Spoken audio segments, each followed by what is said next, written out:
Good evening all, and welcome back to Untold Fears.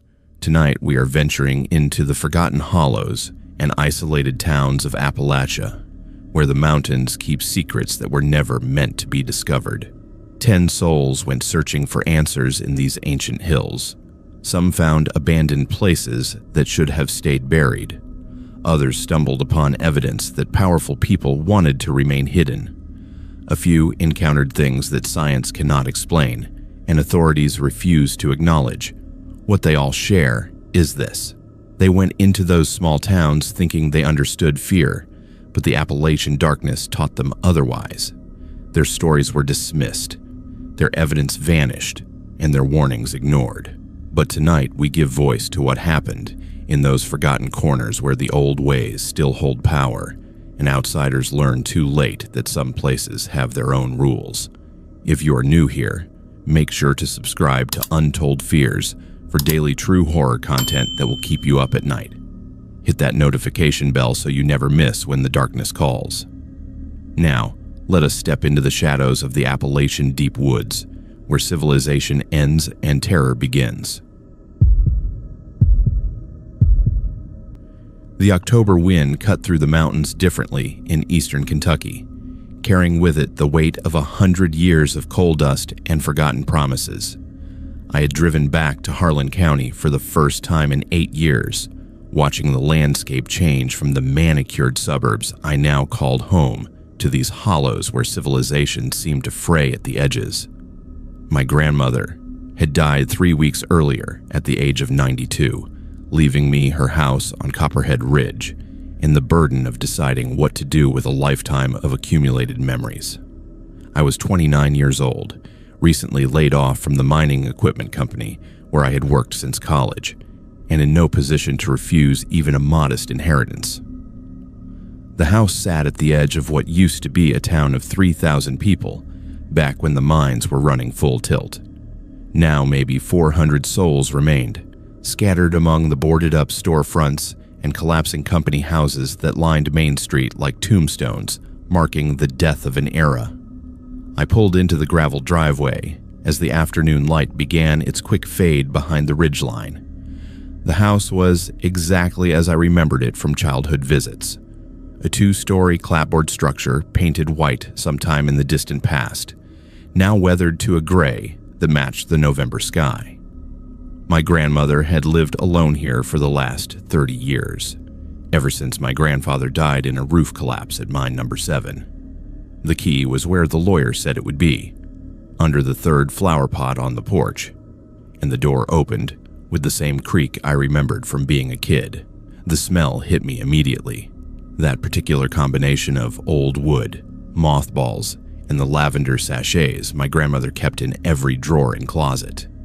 I spent that first afternoon doing what executors do, opening windows to air the place out, checking for water damage and structural issues, making mental notes about what could be sold and what would need to be hauled to the dump. The furniture was all Depression-era stuff, heavy and dark. The kind that takes 3 men to move and nobody wants anymore. But tucked into corners and stacked on shelves were the things that made a house a home. Photographs in frames showing my grandfather as a young man, before the mines had bent his back and filled his lungs with silica. My mother as a girl, standing in front of this very house before she left for nursing school and never came back except for obligatory holiday visits.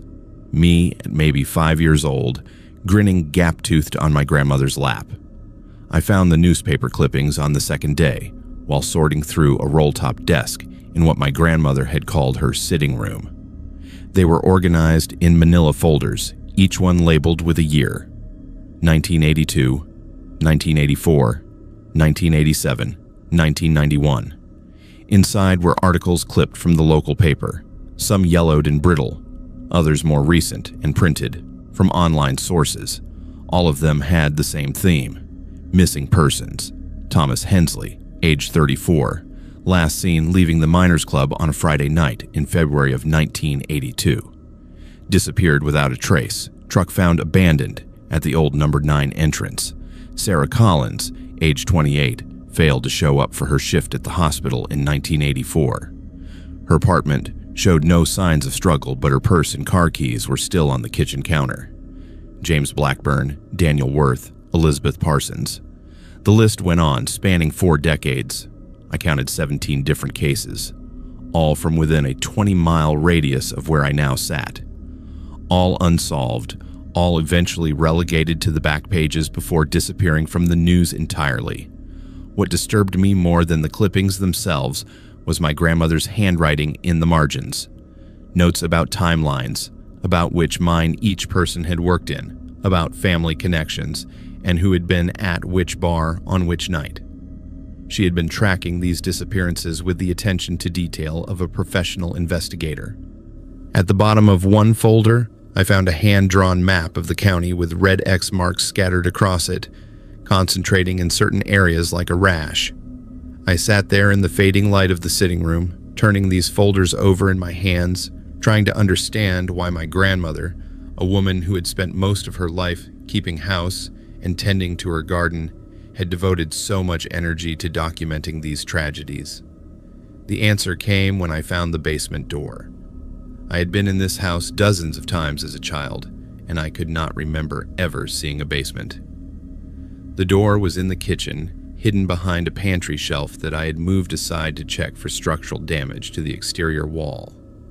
It was old, the wood painted the same white as the walls, with a modern padlock installed through a hasp that looked out of place on the vintage hardware. The key was not with the house keys the lawyer had given me, but I found it in my grandmother's jewelry box upstairs, labeled simply with a piece of masking tape that said truth. My hands were shaking as I unlocked it, though I could not have said why. The stairs were steep and narrow, the kind that were common in houses from this era, and they creaked under my weight as I descended into darkness.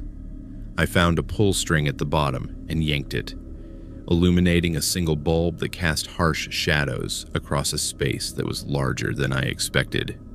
The basement ran the full length of the house, with a ceiling so low I had to duck in places where the floor joists sagged. But what made my breath catch was what filled it. Boxes, dozens of them, maybe 50 or more, stacked along the walls and arranged in rows down the center of the space. Each box was labeled with a name, and as I moved closer, I recognized them. Thomas Hensley, Sarah Collins, James Blackburn, every name from the newspaper clippings upstairs, had a corresponding box down here. I opened the nearest one with hands that had gone numb despite the basement's musty warmth. Inside was a woman's jacket, carefully folded and sealed in a plastic bag, a pair of glasses, a work badge from the mining company, a wallet with credit cards and a driver's license. Elizabeth Parsons stared at me from the photo, young and smiling, frozen at age 31 forever. I stumbled backward and nearly fell, catching myself on another stack of boxes. This was evidence. This was evidence from unsolved disappearances, evidence that should have been in police custody or returned to grieving families. What was it doing in my grandmother's basement? How had she gotten it? And more importantly, why had she hidden it here? I spent the next 2 hours opening boxes at random, finding the same pattern repeated. Personal effects, clothing, photographs, items that spoke of interrupted lives and families left wondering. But the last box I opened was different. It did not have a name label. Instead, it simply said, "Proof," in my grandmother's shaky handwriting. Inside were notebooks, the composition kind kids use in school, filled with my grandmother's cramped cursive. I carried them upstairs to the kitchen where the light was better and began to read. What I found made my blood run cold in a way that had nothing to do with the temperature. My grandmother had not been collecting evidence as some morbid hobby. She had been documenting a cover-up. The notebooks detailed meetings she had witnessed, conversations she had overheard, license plates she had recorded. She wrote about seeing certain trucks at certain locations just before people disappeared. She documented the response from the sheriff's department, noting how investigations were cursory at best, how family members were discouraged from making noise. She named names: the mine superintendent, the county sheriff, a judge, a state representative. the owner of the largest lumber operation in the region. According to my grandmother's meticulous records, these men formed what she called a hunting club, and what they hunted were people. The details were difficult to read, but impossible to stop reading. She described parties at a lodge deep in the national forest, parties where poor folks from the mining towns were brought as entertainment. She wrote about hearing screams in the woods behind certain properties, about stumbling across a burn pit while looking for ginseng that contained things that were not animal bones, about being warned, gently at first, and then with increasing menace, to mind her own business and keep her mouth shut.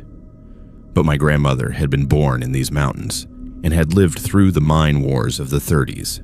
She was not a woman easily intimidated, so she had kept collecting evidence, documenting cases, stealing items from crime scenes before they could disappear, building a case she must have known she would never be able to prosecute. The last entry was dated 2 months before her death. It simply said, "They know I know, the brake line, not an accident." My grandmother's death had been ruled an accident, her car going off the mountain road in a location known for tricky curves. But brake line failures do not happen spontaneously on cars that were regularly maintained, and my grandmother had been the kind of woman who changed her oil every 3,000 miles without fail.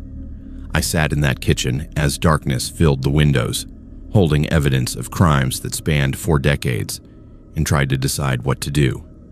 The smart thing would be to load everything into my car and drive to the state police barracks 2 counties over. But even as I thought it, I heard the truck. It came up the driveway slowly, gravel crunching under heavy tires, and stopped just short of the porch. I moved to the window and peered out from behind the curtain. A dark blue Chevy with mud-covered plates, and 2 men sitting in the cab, neither one making a move to get out. They just sat there, engine running, looking at the house, looking at my car, looking at the lights I had turned on in the kitchen. My phone was in my hand before I made the conscious decision to grab it, but when I checked the screen, there was no signal. Not unusual in these mountains, but convenient for whoever was outside. The truck sat there for another 5 minutes while I watched, my heart pounding so hard I could feel it in my throat. Then, without warning, it reversed down the driveway and disappeared into the night. But I heard it stop somewhere down the road, just out of sight, the engine still audible in the quiet of the hollow. They were not leaving. They were waiting. I killed all the lights and sat in the darkness, watching the road, clutching my phone like a talisman even though it could not help me. An hour passed, then another. Around midnight, I saw headlights approaching from the opposite direction, and another vehicle pulled up the driveway. This one was a sheriff's cruiser. The deputy who got out was young, maybe my age, and he walked up to the porch with his flashlight pointed at the door. I met him there, speaking through the screen. He told me there had been reports of suspicious activity at this address.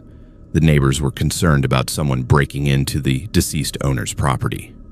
I explained I was the grandson, the executor, here legally to settle the estate.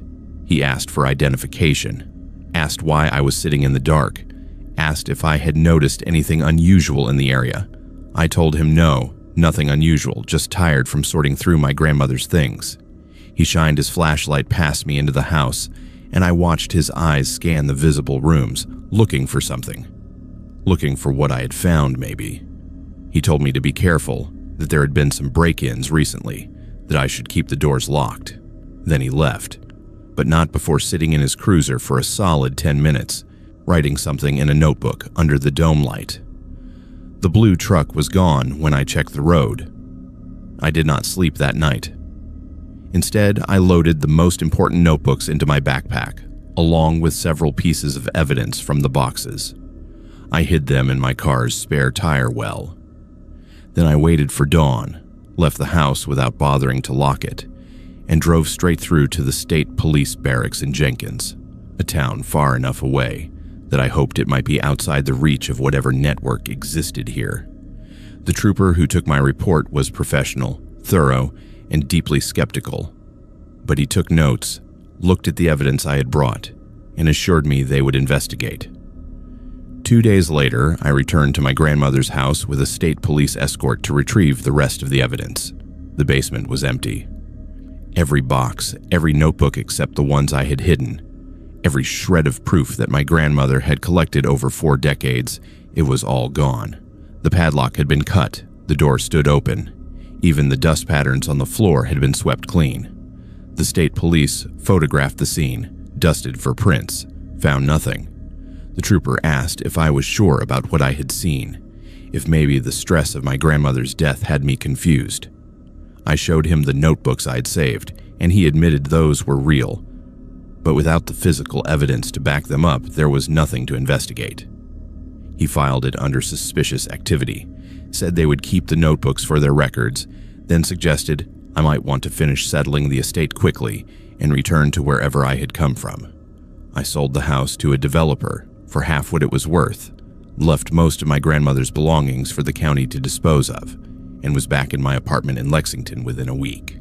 The notebooks disappeared from state police evidence 3 months later, destroyed in what was officially called a records room fire.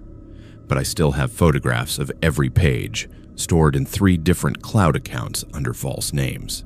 And sometimes late at night, I search for news from Harlan County. There have been 2 more disappearances in the 3 years since my grandmother died. The investigations are ongoing, but nobody expects them to be solved. Nobody except me, and I am too afraid to go back. The rental cabin sat at the end of a dirt road that had not seen maintenance in what looked like a decade, 15 miles from the nearest neighbor, and another 20 beyond that to anything resembling a town. I'd found it on one of those websites that specializes in remote properties for people looking to escape the noise of civilization, and the price reflected just how far from everything it really was. Late September in West Virginia still carried the warmth of summer during the day, but the nights came cold and fast once the sun dropped behind the ridgeline. I am 26 years old, a freelance sound engineer who spends most of my time in cities, recording bands and editing podcasts, but this trip was different. I had pitched a project to a nature sound library company. 2 weeks of isolation recording the ambient sounds of Appalachian wilderness. Bird calls, wind through different types of trees, water over rocks, the sounds that people use for meditation apps and sleep machines without ever thinking about where they come from. The cabin was perfect for my needs. No electricity meant no hum from refrigerators or HVAC systems. No neighbors meant no dogs barking or cars passing. Just me, my battery-powered recording equipment, and miles of forest in every direction. I spent the first 3 days establishing a routine. Wake at dawn to catch the morning bird chorus. Hike to different locations with my portable rig. Set up stationary recorders in promising spots, and return hours later to collect them. The quality of what I was capturing exceeded my expectations. I had clear recordings of wood thrushes, the distant drumming of pileated woodpeckers, even what I was pretty sure was a bobcat screaming in the night. By day 4, I had nearly 40 hours of usable material and was already planning my next trip to a different location. That night, I was reviewing the day's recordings on my laptop, wearing headphones to catch any flaws or unwanted noise, when I heard it. At first, I thought it was interference, maybe from the recording device itself, or some kind of electrical issue with the batteries. It was a low-frequency hum, barely perceptible, that appeared suddenly at the 3-hour and 12-minute mark of a recorder I had left running near a creek bed. I isolated the frequency and amplified it, and what I heard made me pull the headphones off and check the windows like someone might be standing outside. Voices. Multiple voices speaking in what sounded like English, but played backwards. I've worked with audio for 8 years. I know what reverse speech sounds like, and this was it. Someone was broadcasting reversed audio on a frequency that my equipment had picked up by accident. I played the section again, this time running it through software that could reverse the audio back to its original direction. The voices became clear, though the quality was poor and there was significant static. I could make out maybe 3, different speakers, all male, discussing what sounded like coordinates and dates. Grid reference 77 Delta. Next delivery scheduled for the 23rd. The usual drop point unless we receive different instructions. Then the transmission cut out as abruptly as it had begun. I checked the timestamp. The recording had been made at 3:17 a.m., which meant the broadcast had occurred while I was asleep in the cabin, completely unaware. I went back through my other recordings from previous nights searching for the same frequency and found it. Every night at almost exactly 3:00 a.m., the broadcast appeared, always lasting between 8 and 15 minutes, always in that same reversed format. Whoever was transmitting did not want casual listeners to understand what was being discussed. They were counting on the backward speech to sound like random noise to anyone who might accidentally pick it up. The next night, I stayed awake and set up 3 different recorders in various locations around the property, trying to triangulate where the signal was strongest. At 2:45 a.m., I was sitting on the cabin's porch with my headphones on, monitoring all 3 feeds simultaneously. The signal came through strongest on the recorder I had placed on the eastern side of the property, about a quarter-mile into the woods. I grabbed my backpack with fresh batteries and a handheld directional recorder, and headed into the darkness with only a red lens flashlight to preserve my night vision. The broadcast was clearer out here, and I could hear it without even using my equipment. A faint electronic hum coming from somewhere deeper in the forest. I followed it slowly, stopping every 50 feet to check the direction, moving through underbrush that caught at my clothes and made more noise than I wanted. After maybe 20 minutes of careful hiking, I found myself on an old logging road that had been reclaimed by saplings and undergrowth. The signal was much stronger here, and I could see where the road led, uphill toward what looked like a ridge. I checked my GPS unit, marking my location so I could find my way back, and continued following the road as it climbed. The transmission was still going, the backwards voices discussing things I could not quite make out without my software. Then I saw it through the trees, a structure silhouetted against the night sky. It was a radio tower, maybe 100 feet tall, the kind that used to be common for rural radio stations or emergency services before everything went digital and centralized. This one looked abandoned, the chain-link fence around its base sagging and broken in places, the small building at the tower's foot showing broken windows, and a door hanging crooked on its hinges. But the red light at the top of the tower was blinking steadily, and I could see a glow through the windows of the building, artificial light where there should have been only darkness. Someone had power running to this supposedly defunct facility. I approached carefully, staying in the tree line, watching for any sign of people or vehicles. The dirt track that led to the tower continued past it, disappearing over the ridge, and I could see tire marks in the mud, recent enough that they had not been washed away by rain. I waited there for maybe 10 minutes, listening and watching before deciding to get closer. The fence was easy enough to slip through where it had been torn down, probably by hunters or teenagers looking for a place to drink beer. I crossed the open ground to the building quickly, pressing myself against the concrete wall beside one of the broken windows. Inside, I could see the source of the light. Modern equipment racks filled one wall, all of it powered on and running, LEDs blinking in patterns that suggested active operation. This was not abandoned infrastructure left running by accident. Someone had installed this equipment recently, maintained it, used it regularly. The voices from the broadcast were coming from a speaker mounted on the ceiling, and I realized I was hearing both the outgoing transmission and the incoming responses. This was a two-way conversation happening in real time. I pulled out my handheld recorder and pressed it against the window frame, capturing everything I could. The conversation continued for another 5 minutes before ending with what sounded like confirmation codes being exchanged. Then silence, except for the hum of the equipment. I was about to pull back into the woods when I heard the vehicles. 2 of them from the sound of the engines coming up the dirt track from the opposite direction I had approached. I ran for the tree line and dove into the underbrush just as headlights swept across the clearing. 2 pickup trucks pulled up to the building, and 4 men got out, all of them wearing work clothes and carrying equipment cases. They were not trying to be quiet or secretive. They moved with the confidence of people who had every right to be there, who owned the place, or at least believed they controlled it. I stayed perfectly still while they entered the building, and through the broken window, I could see them working on the equipment.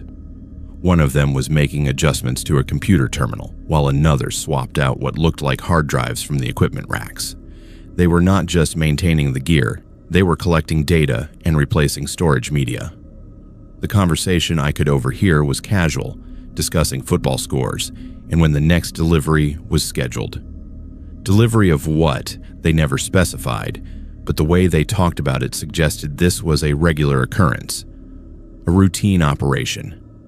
After maybe 20 minutes, they finished whatever they had come to do, locked up the building with a padlock I had not noticed before, and drove back down the track the way they had come. I waited another hour before moving, making absolutely sure they were not coming back. Then I worked my way back to the ER cabin using my GPS, taking a different route to avoid leaving an obvious trail. The sun was coming up by the time I got back, and I immediately copied all my recordings to 3 different storage drives, uploading one to cloud storage despite the terrible internet speed from the cabin's satellite connection. I spent that day trying to decide what to do with what I had found. The logical choice was to contact authorities, report an illegal broadcast operation, let them investigate. But something about the casual nature of those men, the way they had moved with complete confidence on what should have been government or private property, made me hesitate. This was not some kids pirating radio frequencies for fun. This was organized, well-funded, and operating in one of the most remote areas of the state. I decided to document more before going to authorities to build a stronger case. That night, I hiked back to the tower with better equipment, including a camera with a telephoto lens. The broadcast started right on schedule, and I recorded it while taking photos of the building, the tower, the equipment visible through the windows. I was setting up for a long exposure shot when I heard something that made my blood freeze. My name. One of the voices on the broadcast said my name. Sophie Andrews, operating out of the Bartlett rental property, arrived September 18th. Scheduled departure, October 2nd. They knew who I was, where I was staying, how long I had been there. The voice continued, describing my vehicle, my equipment, the project I was supposedly working on. Then another voice responded, asking if I was a problem. The first voice said, probably not, but they would monitor the situation. If I made contact with authorities, they would know. They had someone inside the sheriff's department, maybe more than one person. I packed my equipment with shaking hands and got out of there as quickly as I could while still being quiet. Back at the cabin, I loaded everything I owned into my car. I did not bother with the rental agreement or notifying the property owner. I just left, driving through the darkness on those terrible dirt roads until I hit pavement, then continuing straight through until I reached the interstate.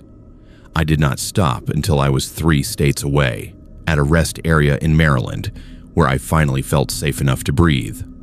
The recordings were still on my storage drives, backed up to the cloud, and I spent a day in a hotel room organizing everything, editing together the clearest examples of the broadcasts, compiling my evidence.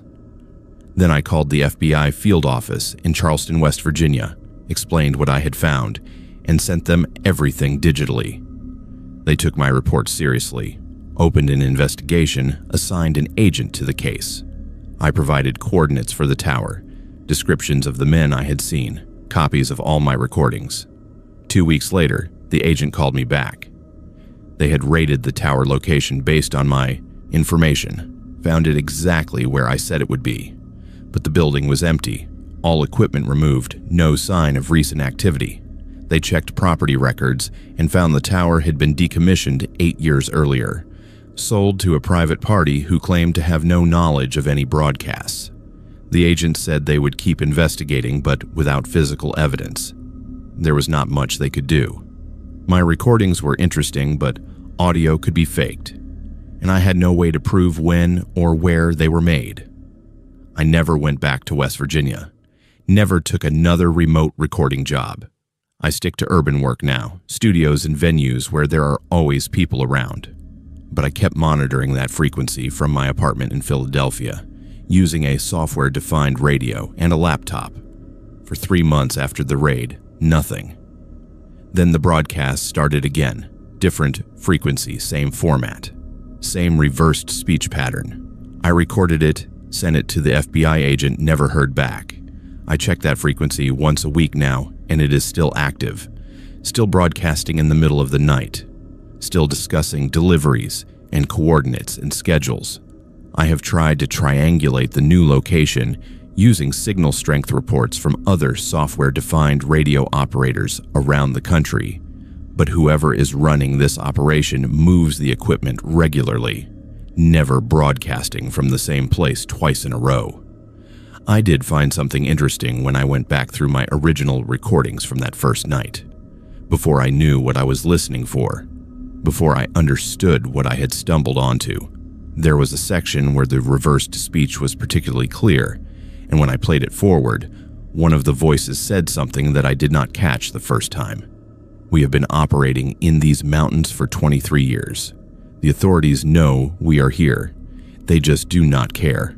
I think about that a lot, about how many people might have stumbled onto that signal over 2 decades, about whether any of them reported it and what happened to them afterwards, about the fact that I gave the FBI exact coordinates and they found nothing. Not because there was nothing to find, but because someone made sure it was cleaned up before they arrived. I still have the recordings. All of them. Stored in multiple locations, shared with people I trust. If something happens to me, they will know what to do with them. But I am not optimistic anything will come of it. Some things in those mountains are meant to stay hidden, and the people who hide them have resources I can barely imagine. The North Carolina backcountry in mid-October exists in that perfect window, where the heat has broken but the deep cold has not yet settled into the hollows. I am 31 years old, a wildlife biologist with the state's Natural Resources Division, and I had been conducting a black bear population survey in one of the most remote sections of the Pisgah National Forest. This particular tract covered roughly 40,000 acres of mountainous terrain, most of it accessible only by foot, and my assignment was to spend 5 days backpacking through designated survey routes while documenting bear activity through tracks, scat analysis, and trail camera deployment. The work was solitary by design, requiring silence and patience that multiple people could not maintain, and I had done similar surveys a dozen times over the past 6 years without incident. This trip started no differently than the others. I parked my truck at the end of Forest Service Road 479, shouldered my 60-pound pack loaded with camera equipment, sample collection supplies, and 5 days of food, and started hiking into country that most people would never see. The first 2 days were productive in the way that field biology often is, which means long stretches of hiking, punctuated by brief moments of actual data collection.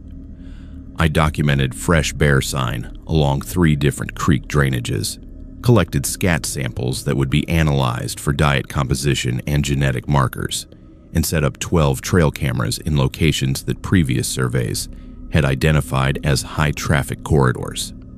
The cameras were motion-activated, designed to capture any large animal that passed within their sensor range, and I programmed them to take 3 photographs per trigger event with a 30-second delay between activations to conserve battery life. On the 3rd morning, I hiked out to check the first camera I had placed, a unit mounted on a white oak tree overlooking a game trail that showed clear evidence of regular bear use. The camera had been in position for 48 hours, and I expected maybe a dozen photographs of deer, possibly a bear if I was lucky. What I found instead made me stand there in the cold morning air, staring at the camera's preview screen, trying to make sense of what I was seeing. The camera had taken 73 photographs over the previous 2 nights. None of them showed bears, The first series, taken around 11 o'clock on the first night, showed something moving through the frame from left to right. The images were partially obscured by motion blur, but what I could see was not consistent with any animal I was familiar with. Whatever triggered the camera was tall, much taller than a bear, standing on its hind legs, and it moved through the frame on two legs with a gait that suggested bipedal locomotion was its natural mode of movement. The second series, taken 3 hours later, was clearer. The subject had stopped directly in front of the camera, and I found myself looking at something that should not exist. It was covered in dark hair, matted and thick, with a body structure that was humanoid, but wrong in ways I could not immediately articulate. The face, or what I could see of it in the infrared flash, showed features that were somewhere between human and ape, with a pronounced brow ridge and what appeared to be lips pulled back to expose teeth. But what disturbed me most was the eyes. They caught the camera's infrared illumination and reflected it back, creating that characteristic eye shine you see in night photographs of animals. But the intelligence behind those eyes was evident even in a still image. This was not an animal reacting to an unusual stimulus. This was something examining the camera with obvious curiosity, perhaps even recognition of what it was. I downloaded all the images to my backup drive and continued checking my other cameras, telling myself there had to be a rational explanation. A person in a costume, maybe, though that raised the question of why anyone would be hiking through this remote country in the middle of the night wearing what would have to be an elaborate suit. A misidentification of a bear in unusual lighting conditions, though I had seen hundreds of bear photographs from trail cameras, and none of them looked anything like this.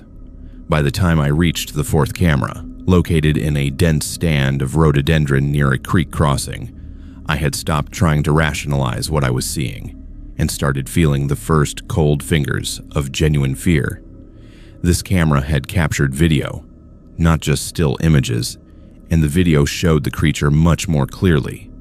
It approached the creek at dusk, moving through the underbrush with a fluid grace that belied its massive size. I estimated its height at somewhere between 7 and 8 feet, with shoulders broader than any human I had ever seen.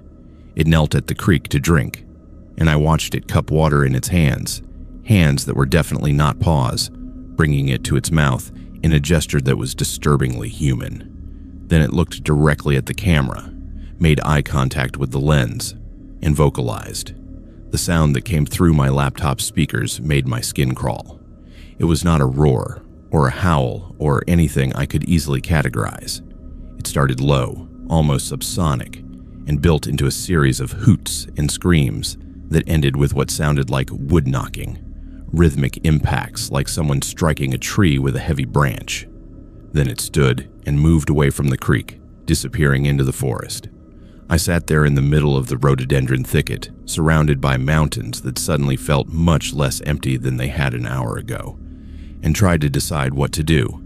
The scientific part of my brain was screaming that this was the discovery of a lifetime, that I needed to document everything, collect every piece of evidence I could find.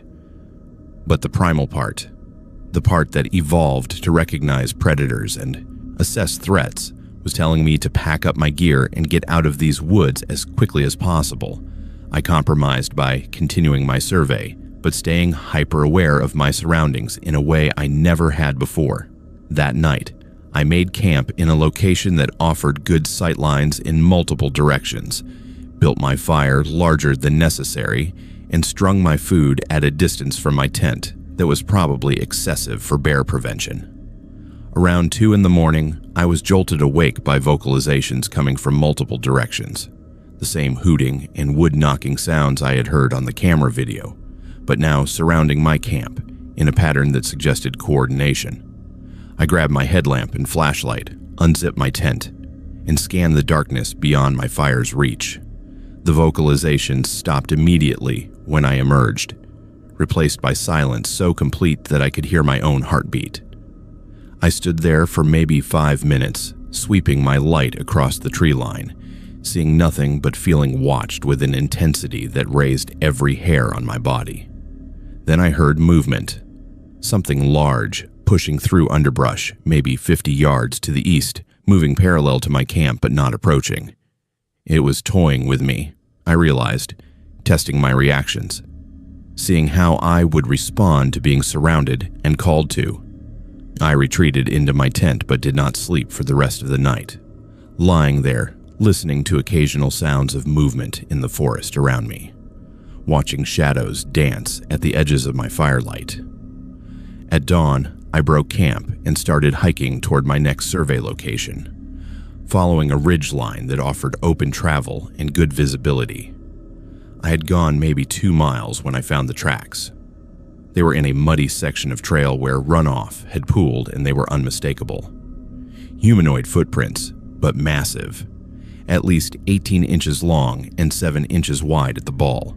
The stride length between prints was longer than any human could manage, suggesting something with much longer legs. I photographed them from multiple angles, placed a measuring tape beside them for scale, and took soil samples from the depressions for later analysis. The prints led off the trail and into dense forest, heading generally northwest toward a series of rocky outcrops that I knew from my maps formed the backbone of this particular ridge system. Against my better judgment, I followed them. The tracks were easy to read in the soft forest floor, and whoever or whatever left them had not been trying to hide their passage. I found more evidence as I went. Trees that had been stripped of bark at a height of 7 or 8 feet, branches broken and twisted in ways that suggested incredible strength. And then I found the hair. It was caught on a broken branch at chest height, a clump of dark brown to black hair that was coarse and oily to the touch. I sealed it in a sample bag, already planning how I would get it analyzed without revealing where it came from, or what I suspected it might be. That was when I heard the vocalization again, much closer this time, maybe 100 yards ahead. It was the same hooting call, but now it had a quality to it that sounded almost like words, like language I could not quite understand. I froze, every instinct telling me to run, but knowing that running was exactly the wrong thing to do. Then I saw it. It was standing in a small clearing between 2 large boulders, and in the daylight, I could see details that the trail camera images had not captured. The face was more human than ape, with a broad nose and lips that were clearly defined. The eyes were deeply set beneath that prominent brow ridge, and they were watching me with an expression I can only describe as curious. We stood there, maybe 75 yards apart, for what felt like an eternity, but was probably less than a minute. Then it did something that made my blood run cold. It mimicked my posture. I was standing with my weight on one leg, arms crossed over my chest, and it shifted to match my stance exactly. When I lowered my arms, it lowered its arms. When I took a step backward, it took a step forward. It was studying me, learning my movements, showing me that it understood what I was and could predict what I might do. I did not run. I did not scream. I slowly, carefully turned and walked back the way I had come, fighting every urge to look over my shoulder, to break into a sprint, to do anything that might trigger a chase response. I made it maybe 50 steps before I heard it following. Not chasing, but following, matching my pace, staying parallel but slightly behind, like a wolf shadowing prey. That walk back to the main trail was the longest in my life. The entire way, I could hear it keeping pace, occasionally vocalizing in a pattern that almost sounded like communication, like it was calling to others in the area. When I finally reached the trail and started descending toward where I had left my larger pack cached, the sound stopped. I risked a look back and saw nothing but forest, but I knew it was still there, still watching. I abandoned my survey plan and hiked the 12 miles back to my truck in just over 4 hours, pushing myself to the point of exhaustion, stopping only long enough to collect the trail cameras I had already deployed. I did not go back for the ones I had not yet checked. Did not try to complete the survey routes I had been assigned. I just got out of those mountains as fast as my legs could carry me. The creature shadowed me for the first 6 or 7 miles, keeping pace through the forest at a distance, never letting me see it directly but making sure I knew it was there. Then, as I descended into lower elevations where the forest gave way to managed timber stands and old logging roads, it stopped following. I reached my truck just as full darkness fell, threw my gear in the back, and drove straight to the district office without stopping. My supervisor was skeptical when I submitted my report, asked me to review my findings, suggested that perhaps the stress of solo fieldwork had led to some misidentifications, recommended I take a few days off before we discuss next steps. But I had the photographs, the video, the hair samples. I sent them to a colleague at the state university who specialized in DNA analysis, asked him to run the samples without telling him where they came from or what I suspected they might be. The results came back 3 weeks later. Unknown primate, he told me. Genetic markers consistent with human DNA, but with significant variations that did not match any known hominid species. He asked where I had collected the samples and whether there were more available. I told him I did not remember the exact location and that I had been unable to return to collect additional material. He dropped it after that, but I could tell he did not believe me. The university refused to publish any findings based on my photographs and video, citing concerns about authenticity and the possibility of hoaxing. My supervisor reassigned me to office work, evaluating reports submitted by other field biologists, conducting literature reviews, attending meetings. He never said it directly, but the message was clear. I had become unreliable, someone who saw things in the woods that did not exist, someone who could not be trusted to produce objective scientific data. I transferred to the genetics lab 6 months later, took a pay cut to work at a desk analyzing samples other people collected in the field. I have not been back to those mountains, have not spent a night in the wilderness since, but I stay in contact with other researchers, the ones who operate outside official channels, who collect data on creatures that science refuses to acknowledge. There is a network of us sharing photographs and audio recordings, documenting encounters that our employers and institutions tell us never happened. The samples I collected are still in storage, preserved and cataloged, waiting for the day when someone with more resources and less to lose decides to pursue the evidence where it leads. I check the news from that county regularly, looking for reports of missing hikers or unusual animal sightings. There have been 3 people who disappeared in that area over the past 4 years. All experienced outdoorsmen. All vanished without a trace. The search and rescue teams find nothing, and eventually the families stop hoping for answers.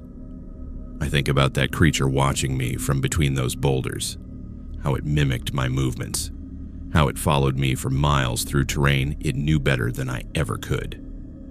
And I wonder how many others it has watched, how many it has followed, and whether any of them made it out of those mountains alive. The abandoned psychiatric facility known as Riverview Wellness Center sat 3 miles up a fire road that had not been maintained since the state closed the place down in 1987. I am 34 years old, an urban explorer and photographer who documents forgotten structures across the eastern United States, and Riverview had been on my list for 2 years before I finally made the trip. Built in the 1920s, during an era when mental health treatment meant isolation and institutionalization, the facility sprawled across 40 acres of Tennessee mountain forest, a collection of brick buildings connected by covered walkways that had long since collapsed under the weight of weather and neglect. I arrived on a cold November morning with my camera equipment, respirator mask, and a healthy respect for the dangers of exploring structurally compromised buildings.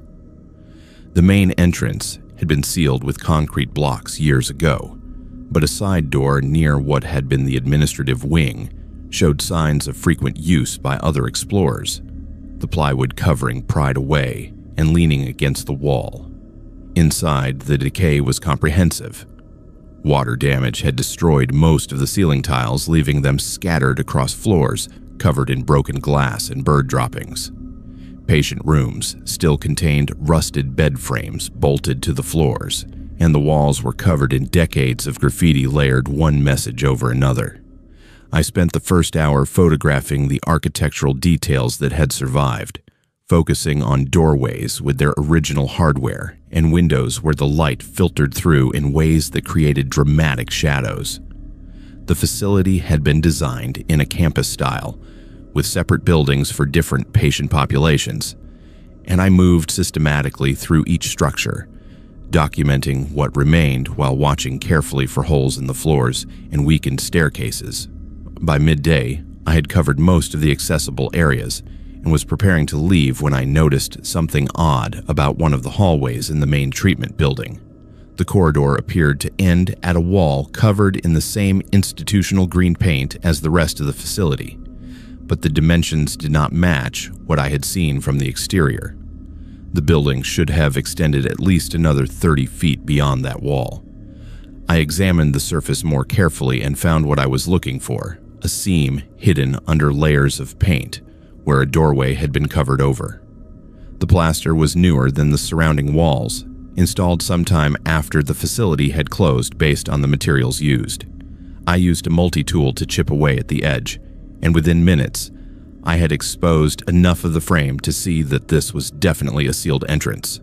Behind me, the building creaked and settled. Sounds I had been hearing all morning, but now they felt different, more ominous.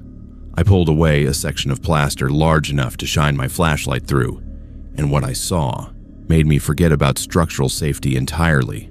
The space beyond was not abandoned. It was a corridor that continued for at least 50 feet, lined with doors on both sides, and the walls were clean. Not dusty and water damaged like everything I had seen so far, but maintained, as if someone had been taking care of this hidden section while the rest of the facility rotted. I widened the hole until I could squeeze through, my rational mind screaming that this was a terrible idea, while my curiosity drove me forward anyway. The air on the other side smelled different, less musty, with an underlying chemical odor that reminded me of hospitals. The doors along the corridor were newer than the building, installed within the last decade based on their design, and each had a small window at eye level reinforced with wire mesh. I looked through the first window and saw a room furnished with a bed, a chair, and a small table. The bed had linens on it, rumpled as if recently used, and there were personal items on the table that I could not quite make out in the dim light. The second room was similar, but showed more signs of recent occupation. Food wrappers on the floor, a plastic water bottle on the table, and what looked like a blanket folded at the foot of the bed. Someone was living in this sealed section of an abandoned psychiatric facility. Someone had gone to great lengths to hide this wing from casual explorers and had been maintaining it for purposes I could not begin to guess at. I photographed everything, moving quickly now, aware that whoever was responsible for this could return at any moment. The corridor ended at a stairwell that descended into darkness, and against every instinct of self-preservation, I followed it down. The basement level was divided into larger rooms that must have been treatment areas when the facility was operational. I found one room set up as a medical examination space with a table, stirrups, and cabinets full of supplies that were definitely not from the 1980s.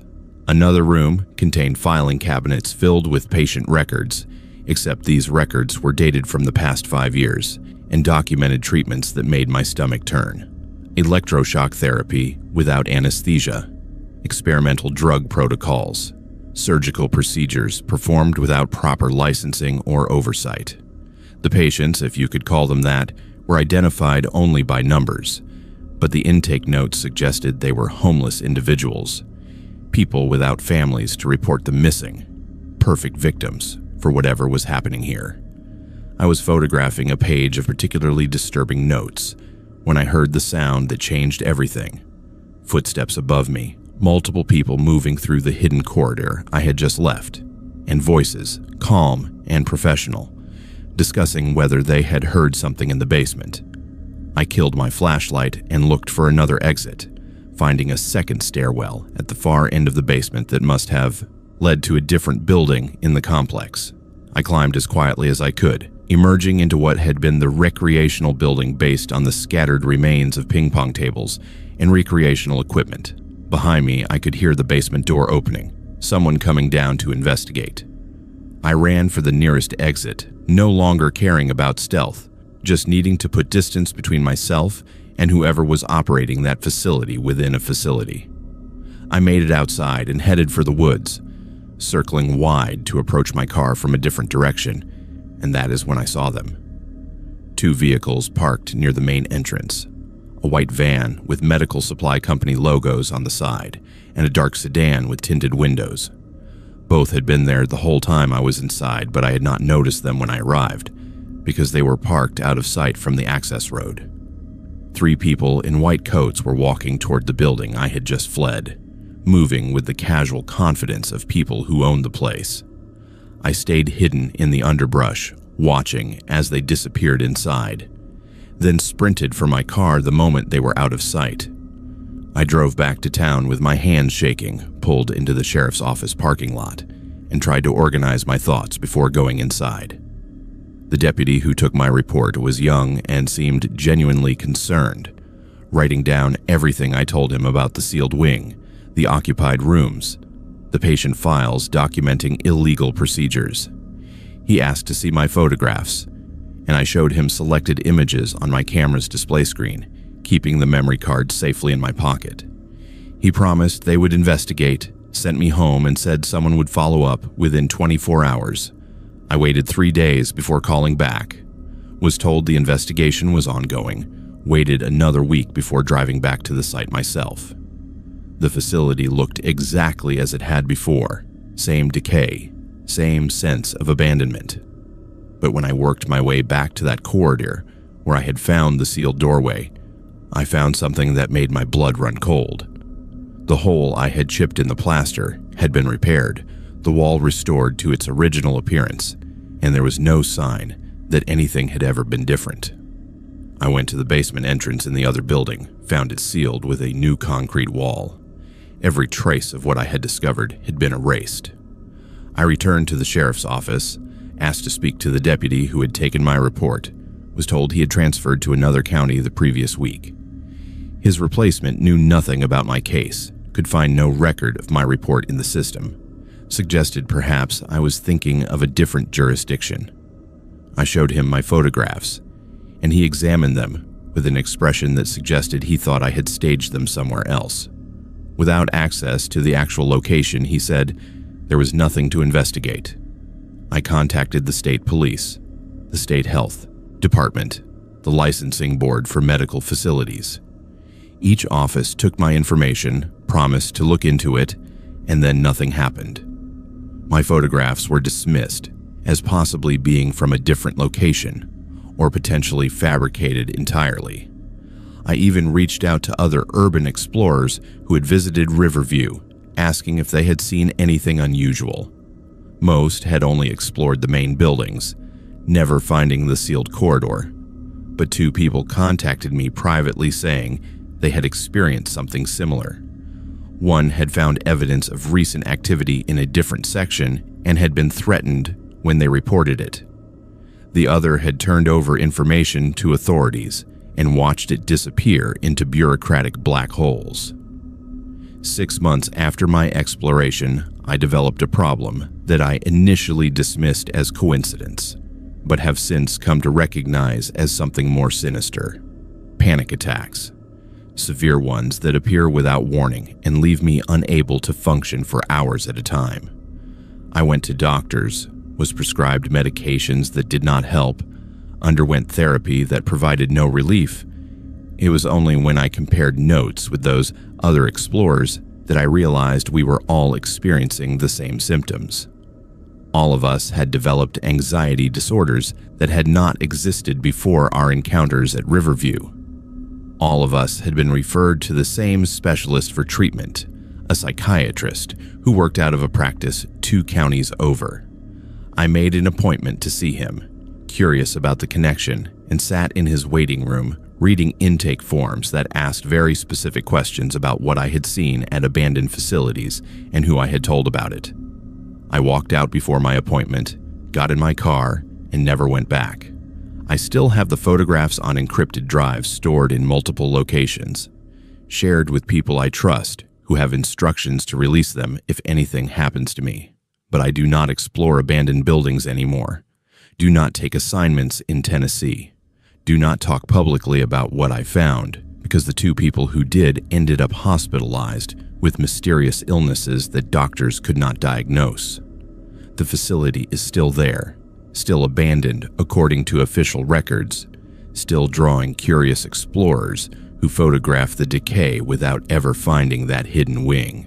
And somewhere in those mountains, people are disappearing into a system that officially does not exist, treated by doctors who have no licenses, held in rooms that appear on no blueprints. I think about those patient files sometimes, about the numbers instead of names, about the intake notes describing people no one would miss. And I wonder how many facilities like Riverview exist in isolated locations across these mountains. How many sealed wings hide behind crumbling walls, and whether anyone in authority actually cares enough to stop it. The August heat in rural Virginia has a particular weight to it, pressing down on everything like a physical presence that makes breathing feel like work. I am 28 years old, recently unemployed from a tech job that evaporated when the company relocated to the West Coast, and I had inherited my uncle's property 3 months after his supposed departure from the area. The family story was that Uncle Raymond had sold his farm and moved to Florida for retirement. But when the estate lawyer contacted me saying I was listed as his heir and the property had never actually been sold, questions started piling up that nobody in the family seemed willing to answer. The farm sat on 200 acres in Albemarle County, bordering national forest on 3 sides, accessed by a dirt road that branched off a county highway that itself saw maybe a dozen vehicles per day. The house was a typical farmhouse from the 1940s, white paint peeling to expose gray wood underneath, with a barn, several outbuildings, and fields that had gone to seed over what must have been at least 2 growing seasons. I drove out on a Saturday morning with the intention of spending the weekend assessing what I had inherited and determining whether it made more sense to sell quickly or invest in fixing the place up. The house was locked, but the key was where the lawyer said it would be, hidden under a flower pot on the back porch that was so weathered, I was surprised it had not shattered into pieces. Inside smelled of dust and mice, but the structure seemed sound enough, and the electricity was still connected, suggesting someone had been paying the utility bills even after my uncle supposedly left. I spent the first few hours going through the main floor, finding furniture that looked like it had not been touched in decades, a kitchen with dishes still in the cabinets, and a living room where my uncle's reading glasses sat on a side table next to a book open to page 73. It was the scene of someone who had stepped out for a few minutes, not someone who had packed up an entire life and moved to another state. The second floor yielded the same strange evidence of interrupted routine.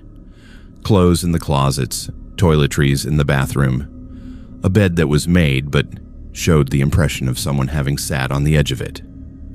I was standing in my uncle's bedroom trying to reconcile what I was seeing with the story I had been told, when I noticed the trail camera mounted in a tree outside the window.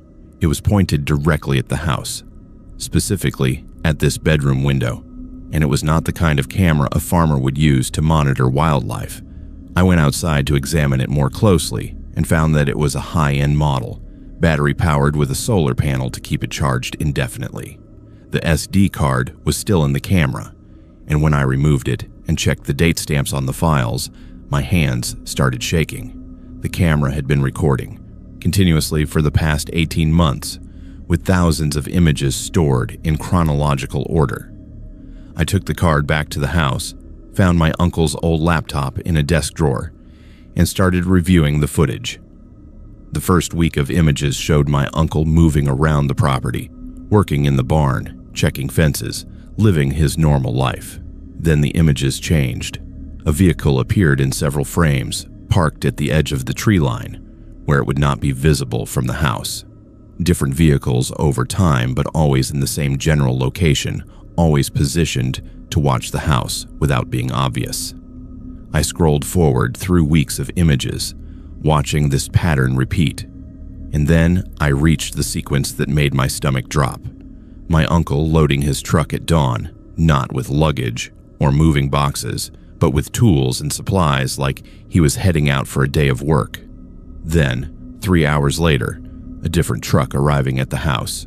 3 men getting out, not knocking or announcing themselves, but walking around the property like they owned it. One of them checking the barn, another examining the outbuildings, the third taking photographs of the house from multiple angles. The next day's images showed my uncle's truck returning, and one of the men approaching him as he got out of the vehicle. I could not hear what was being said, but the body language was clear. This was not a friendly conversation.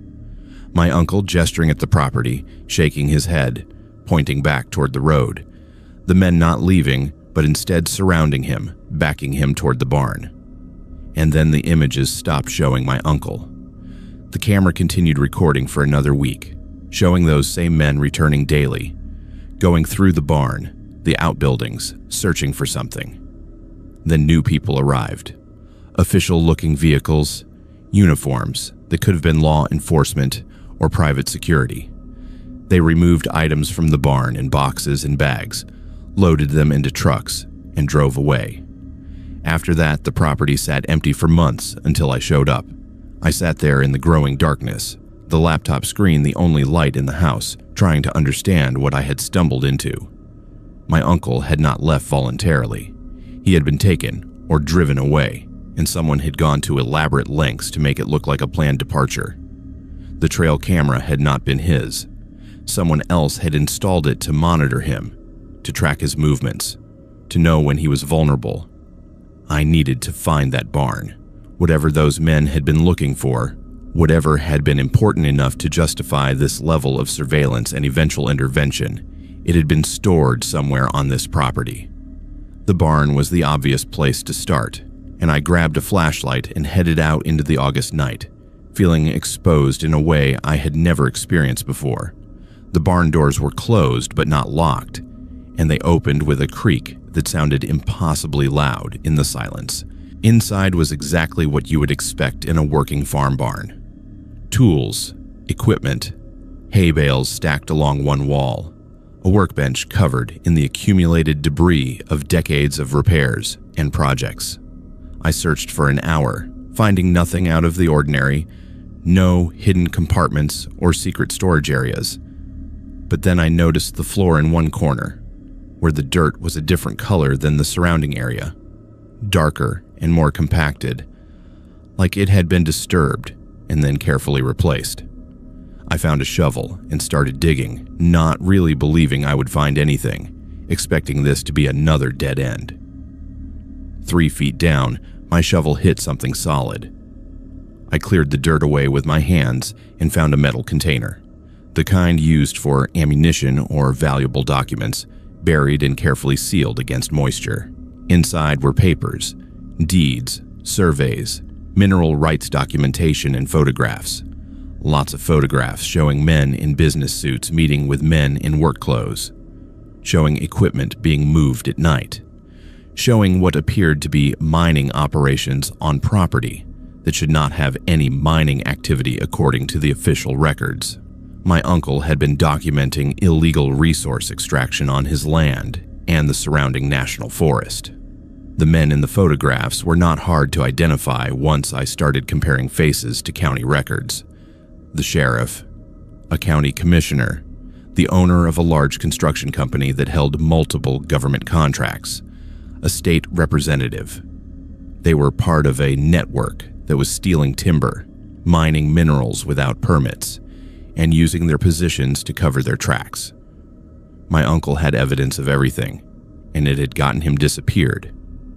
I was standing in that barn, holding proof of crimes that went all the way to the state level, and I suddenly understood why the family story had been so vague, why nobody wanted to talk about where Uncle Raymond had really gone. They knew.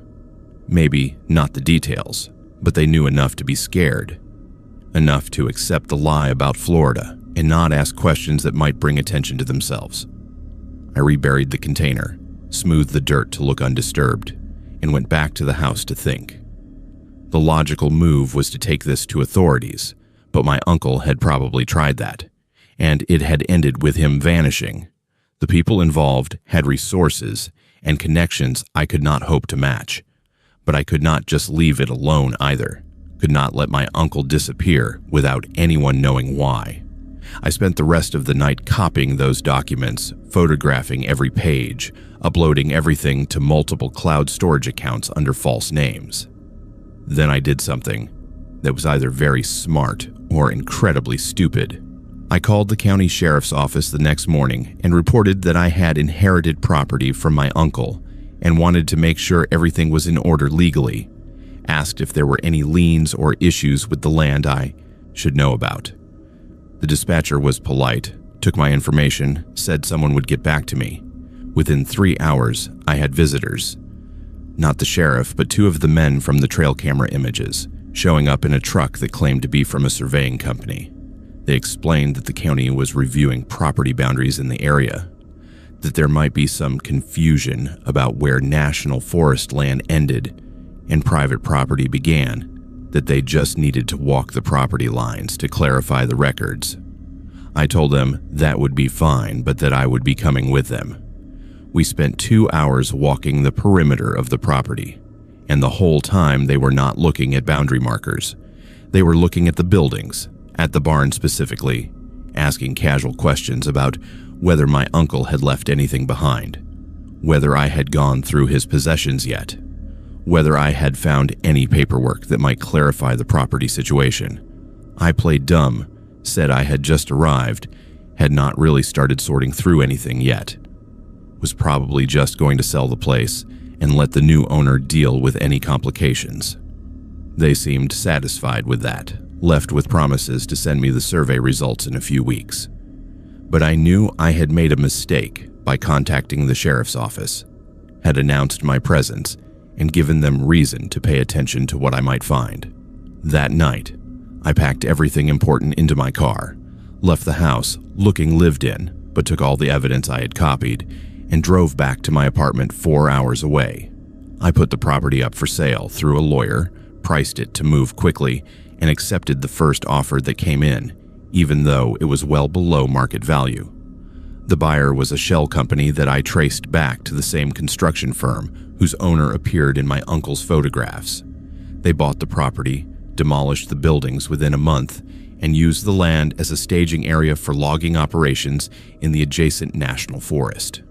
My uncle's evidence is still buried there, as far as I know, hidden under equipment yards and access roads, waiting for someone with more courage or resources than I had to dig it up. The state police opened an investigation 6 months later when I finally worked up the courage to send them copies of what I had found. They interviewed me, seemed genuinely interested, promised they would look into it, but the investigation stalled when key witnesses refused to cooperate and evidence mysteriously went missing from their files. The county commissioner retired early, the state representative chose not to run for re-election, and the sheriff served out his term before moving to another state. Nobody was ever charged. Nobody ever explained what happened to my uncle. His case remains officially listed as a voluntary missing person, someone who left of his own accord and simply chose not to stay in contact with family. I still have the photographs and documents stored in multiple locations, still check occasionally to see if anyone else has tried to pursue the case. But I know it is over. The people involved got away with whatever they did to my uncle, and the system that was supposed to provide justice failed completely. I think about those trail camera images sometimes, about my uncle being surrounded by those men in his own driveway, about how scared he must have been in those final moments, about whether he knew that his careful documentation would not be enough to save him or bring his killers to justice. The June afternoon when I arrived at the Volunteer Coordination Center was the kind of perfect summer day that makes you forget winter ever existed. I am 27 years old, an elementary teacher with my summers free, and when I saw the flyers about a missing child all over town, I did not hesitate to sign up for the search effort. A 9-year-old boy named Ethan had wandered away from his family's campsite in the National Forest 2 days earlier, and every available body was needed to cover the vast area where he might have gone. The coordinator at the fire station barely looked at my driver's license before handing me an orange safety vest and assigning me to Search Team 4. We would be covering the northeastern section of the forest, about 2 miles from where Ethan was last seen, walking a grid pattern and calling his name until we either found him or darkness forced us to stop for the day. Our team leader was a retired park ranger named Carl, who moved with the careful deliberation of someone whose joints had spent too many years on mountain trails. The rest of the team was small, just 5 of us total, including a married couple who ran the hardware store downtown and a college student who kept checking his phone until Carl told him to save the battery. We started our search around 9 in the morning, spreading out in a line with maybe 30 feet between each person, close enough to hear each other call out, but far enough apart to cover ground efficiently. The forest was thick with undergrowth, the kind that catches at your ankles and makes every step feel twice as hard as it should be. By early afternoon, we had covered maybe 3 square miles, our voices hoarse from calling Ethan's name into a forest that seemed to absorb sound rather than reflect it. Carl had us take a water break near an old logging road, and that is when I heard it. A child crying. The sound was faint at first, almost lost in the rustle of leaves and the distant call of crows. But once I focused on it, there was no mistaking what it was. High-pitched, desperate sobs that sounded exactly like a terrified 9-year-old boy. I grabbed Carl's arm and pointed toward the ridge to our right, but he was already on his radio trying to raise the other search teams, asking if anyone else was hearing what we were hearing. The crying got louder, more urgent, and every maternal instinct I possessed screamed at me to run toward that sound. Carl tried the radio again, got nothing but static, and the hardware store owner's wife started crying herself, saying we had to help that child, that we could not just stand here while he was in distress. I told Carl I was going to check it out, that it was maybe 200 yards up the slope at most, that I would mark my path and yell if I found anything. He shook his head, said protocol was to stay together, to never split the team, but those sobs were tearing through me, like physical pain. I started moving toward the sound before I consciously decided to do it, scrambling up through mountain laurel and loose shale, calling out that I was coming, that everything would be okay. Behind me, I could hear Carl shouting for me to wait, but I was already committed, already pushing through undergrowth that left scratches on my arms and face. The ridge was steeper than it looked from below, and twice I had to grab onto saplings to keep from sliding backward on the loose ground. The crying seemed to move as I climbed, first ahead of me, then slightly to the left, like the child was wandering in circles or trying to find a way down. I kept calling out, telling him to stay where he was, that help was coming, but there was never any response except those heartbreaking sobs. About halfway up, I lost sight of the rest of my team completely, the forest closing in around me until all I could see was trees and undergrowth in every direction. But the crying was clearer now, and I could hear actual words mixed in with the sobs. Please and help, and what sounded like mommy. I pushed harder, my legs burning, thinking about this little boy alone out here for 2 days, probably dehydrated, definitely terrified, maybe hurt. The ridge flattened into a small clearing maybe 30 feet across, and in the center was a tent. Not a camping tent that a family might use, but a small blue nylon tent like you would buy at any discount store, old and faded but still intact. The crying was coming from inside it. I ran toward the tent calling Ethan's name, my voice cracking with emotion and exertion. And then the crying stopped. Just stopped, mid-sob, replaced by silence so complete that I could hear my own heartbeat pounding in my ears. I stood there, maybe 10 feet from the tent, suddenly aware of how isolated I was, how far I had come from the safety of the group. I called out again, softer this time, saying it was okay, that I was here to help, that his parents were looking for him. Nothing. No movement from inside the tent, no response at all. The forest around me was equally silent. No birds, no insects, just dead air that felt wrong in a way I could not articulate. I approached the tent slowly, noticing for the first time that the grass around it had been trampled in a perfect circle, like someone had been walking around and around it repeatedly. The zipper was partially open, maybe 6 inches, and through the gap I could see something dark inside. I reached for the zipper, announcing myself again, saying I was with the search party and everything would be okay. My fingers touched the metal pull, and that is when I heard the crying again. But it was wrong. It had a hollow quality to it, a mechanical repetition that my brain finally recognized for what it was, a recording. I yanked the zipper down and stumbled backward, my stomach dropping as I saw what was actually inside the tent. A radio. A small 2-way radio sitting on top of a bunched-up sleeping bag playing that loop of crying. Through its speaker, the same sobs, the same pleas, repeating every 40 seconds in a pattern that was obvious once you knew what to listen for. Someone had recorded a child crying and was broadcasting it from this location. Someone had set up a fake distress call during an actual search for a missing child, and I had fallen for it completely. My mind went blank for a second, unable to process what this meant. What kind of person would do this, and why? Then the implications hit all at once. This was bait. Someone had deliberately lured me up here, away from the group, to this isolated spot where no one could see or hear what happened next.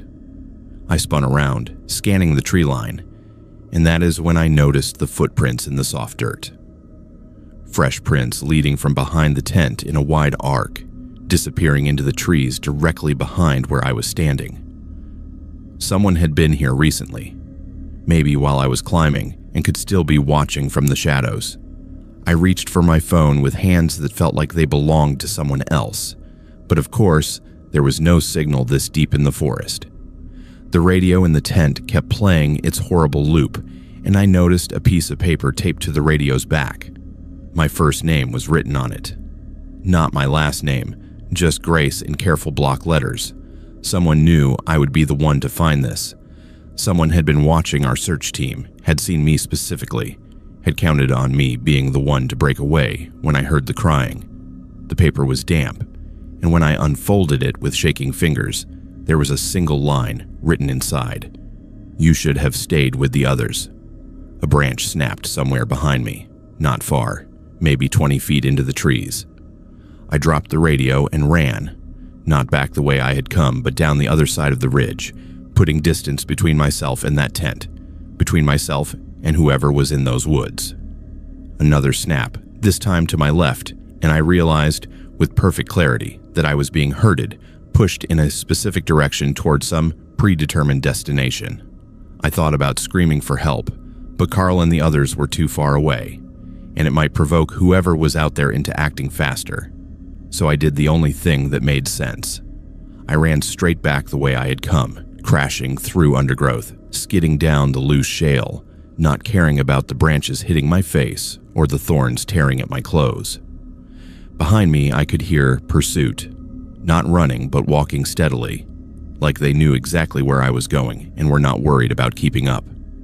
Halfway down the ridge, my foot caught on a root and I went down hard, rolling several feet before slamming into a fallen log.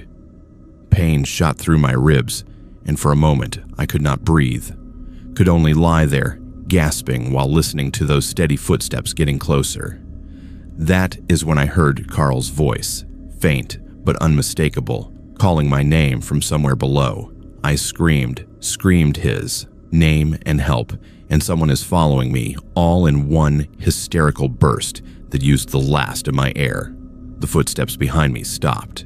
I scrambled to my feet, clutching my side where the pain suggested cracked or bruised ribs, and half ran, half fell the rest of the way down until I could see orange vests through the trees. Carl was climbing toward me with the college student right behind him, both of them wide-eyed and breathing hard. I collapsed into Carl's arms, babbling about the tent and the radio and the note with my name on it, and he held me steady while scanning the ridge above us with the expression of someone who had seen bad things before and knew there were worse things waiting. The police found the tent exactly where I said it would be. They photographed everything, bagged the radio and the note as evidence, took castings of the footprints, but there were no fingerprints except mine, no DNA evidence, no trail to follow once the prints reached rocky ground. They questioned everyone on the search teams, checked if anyone had been filming or taking pictures that might have caught someone watching us. Nothing. The detective assigned to the case was a woman with tired eyes, who told me the setup had probably been there for hours before we arrived, that whoever did it had likely been gone long before I reached the tent. But I knew better. I'd heard those footsteps following me down the ridge, measured and patient, like someone who had done this before and would do it again. They found Ethan 2 days later, thank God, alive and relatively unharmed, hiding in a drainage pipe about a mile from his family's campsite. He had gotten turned around in the dark and had been too scared to come out when he heard people calling. But whoever set that trap, whoever wrote my name on that paper and waited in the woods, they were not connected to Ethan's disappearance at all. They were just someone who saw an opportunity in the chaos of a search, someone who wanted to separate a volunteer from the safety of the group. I never volunteered for another search, changed my phone number, varied my routes to work, installed new locks, and a security system at my apartment. But sometimes, especially when I am alone and hear a child crying in a store or playground, my whole body goes cold, and I am back on that ridge, reading those 5 words that still wake me up at night. You should have stayed with the others. The crossroads where 2 mountain roads met had been marked by the same stone milestone since 1891, weathered and leaning but still legible if you knew what you were looking for. I am 25 years old, a folklore researcher documenting regional legends for my graduate thesis, and this particular crossroads in eastern Kentucky had a reputation that stretched back over a century. Local stories claimed that musicians would come here at midnight to make deals with the devil, trading their souls for supernatural talent. And while I did not believe in literal demonic pacts, I was fascinated by how these legends persisted and evolved over generations. Late September brought the kind of clear night that made the stars feel close enough to touch, and I arrived at the intersection just before 11:30 with recording equipment and a camera, planning to spend an hour documenting the location and capturing ambient sound for my research. The crossroads was more remote than I expected, with forest pressing close on all 4 sides and no lights visible in any direction. The 2 roads that intersected here were barely maintained, more like wide trails than actual roads, used primarily by hunters and the occasional lost tourist. I set up my equipment at the center of the intersection, positioning microphones to capture sound from all directions, and started taking photographs of the milestone and surrounding area. The night was quiet in the way that deep country gets, with insect sounds and the occasional rustle of wind through leaves, but nothing that suggested human activity for miles in any direction. At exactly midnight, the temperature dropped, not gradually, but all at once, like someone had opened a freezer door. My breath became visible in the air, and I could see frost forming on the grass at my feet despite the fact that it had been 70 degrees just seconds earlier. Then I heard the music, a fiddle, playing somewhere in the darkness beyond my flashlight's reach. The melody was old, pre-bluegrass mountain style, the kind of tune that would have been common in these hills 100 years ago.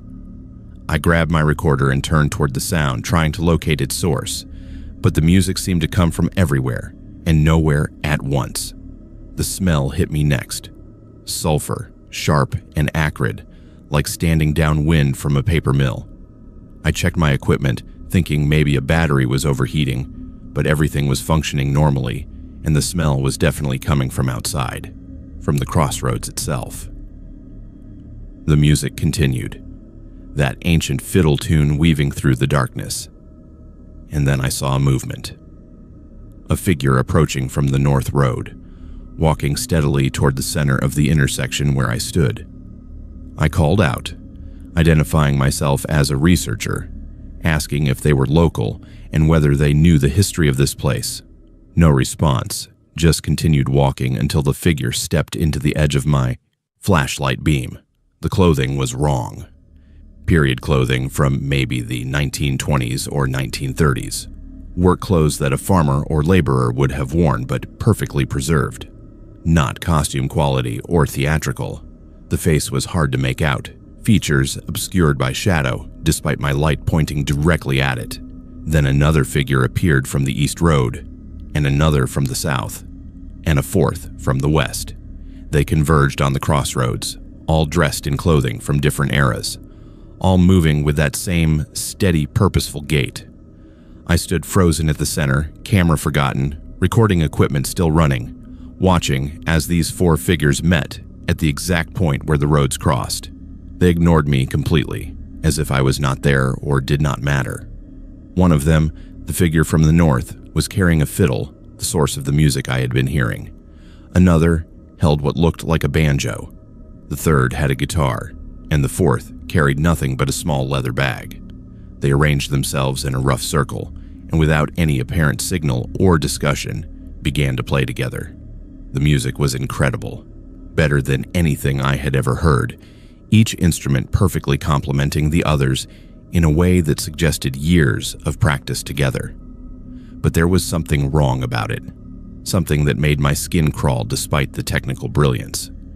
The melody was too perfect, the timing too precise, like listening to a recording rather than live musicians. I raised my camera with shaking hands and took photographs, the flash briefly illuminating faces that should not exist, features that were wrong in ways my brain refused to process properly.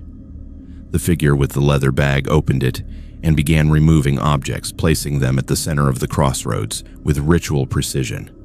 A pocket watch, a ring, a photograph, a lock of hair. Each item was set down carefully, and as the last object was placed, all four musicians stopped playing simultaneously. The silence that followed was worse than the music, oppressive and thick, broken only by the sound of my own terrified breathing. Then they all turned to look at me. Four faces from four different eras, all focused on the living person who had stumbled into their midnight gathering. One of them spoke, the man with the fiddle, in a voice that sounded like wind through dead leaves. He said they had been waiting for someone like me, someone curious enough to come looking, someone young enough to still have potential. He asked if I wanted what they had, the gift that had brought them to this crossroads decades or centuries ago. I tried to speak, tried to ask what he meant, but my voice would not work. Another figure, the woman with the banjo, warned me in a voice that was somehow kind and terrible at the same time. She said I should leave this place and never return, that what they offered came with a price I could not begin to understand. The four figures began arguing among themselves, speaking in dialects that ranged from modern English to something older that I could barely comprehend. They were debating what to do with me, whether to offer me their bargain or send me away, and the ground beneath my feet started to feel hot, then burning hot, then smoking. I looked down and saw a vapor rising from the exact center of the crossroads, curling up through the grass like steam from a vent. The figures continued their argument, and one of them, the man with the guitar, picked up the fiddle and held it out toward me. He said all I had to do was play it, just one note, and I would understand everything. I would have the gift they all possessed, but I would belong to this place, would return here when called, would become part of whatever they had become. My hand reached for the instrument before I consciously decided to move, drawn by something deeper than rational thought. I was maybe 6 inches from touching it when the woman with the banjo screamed at me to run. Her voice broke whatever spell had been pulling me forward, and I stumbled backward, away from the center, away from those figures and their impossible offer. I grabbed my recording equipment without bothering to pack it properly and ran for my car, parked maybe 50 yards up the north road. Behind me, I could hear the music starting again, that same perfect, terrible melody, and voices calling after me in languages I did not know. I fumbled with my keys, dropped them, found them again, and got the car started just as all four figures appeared at the edge of the road, watching me with expressions I could not read. I drove away without looking back, taking curves too fast and not caring, just needing distance between myself and that crossroads. By the time I reached the highway, the temperature had returned to normal, and I could no longer smell sulfur. I drove straight home, 2 hours without stopping, and locked myself in my apartment with every light turned on. The next morning, I reviewed my recordings and found nothing but static. The photographs I had taken showed the crossroads, the milestone, the surrounding forest, but no figures, no musicians, no evidence that anyone had been there except me. Even the memory of the event started feeling fuzzy around the edges, details slipping away, like a dream upon waking. I could remember the music, but not the exact melody. Could remember faces, but not their specific features. It was as if the experience was being erased from my mind even as I tried to hold on to it. I went back to the crossroads a week later, in daylight this time, with 2 friends from my program who wanted to see the location. We found the milestone exactly where it should be, the roads meeting in their cross pattern, but something was different. The objects that had been placed at the center, the pocket watch and ring and photograph and lock of hair, they were still there, partially buried in dirt that looked recently disturbed, as if they had been there for years rather than days. I collected them as evidence, photographed everything, but when I tried to get them analyzed or dated by the university's history department, they disappeared from my office. Just vanished between one day and the next, along with my photographs and notes about that night. No one saw anyone enter my office. The door had been locked, but the evidence was gone, and with it went any chance of proving what I had experienced. I changed my thesis topic, moved away from folklore, and into something safer, more academic, less likely to attract the kind of attention that made evidence disappear. But I cannot stop thinking about what that woman said, about the price that came with the gift, about what those 4 figures had become in exchange for their supernatural talent. I avoid crossroads now, especially at night, especially in remote locations. I take longer routes to avoid intersections that feel too isolated, too far from witnesses and safety. And sometimes, usually around midnight, I hear that fiddle music again, faint and distant, like it is calling from somewhere just beyond perception. Other researchers have contacted me over the years, people who found my name in academic databases and wanted to discuss their own experiences at that same crossroads.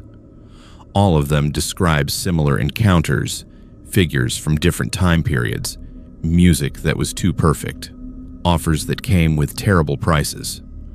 All of them report memory loss and missing evidence. One researcher told me he accepted the offer, played one note on that fiddle, and now he cannot stop thinking about returning to the crossroads. He says it calls to him every night, promising more of the gift if he just comes back, if he just commits fully to whatever bargain those figures represent. He asked me if I thought he should go, and I told him what that woman told me. Run and never look back. He did not listen. His family reported him missing 3 months ago, last seen driving toward eastern Kentucky with a fiddle in his passenger seat. The October evening I arrived at my grandmother's house in the North Carolina mountains was the kind where twilight seems to last forever, the sky holding on to the last traces of light long after the sun disappears behind the ridgeline. I am 30 years old, working as a medical transcriptionist with flexible hours that allowed me to take a week off to handle my grandmother's estate.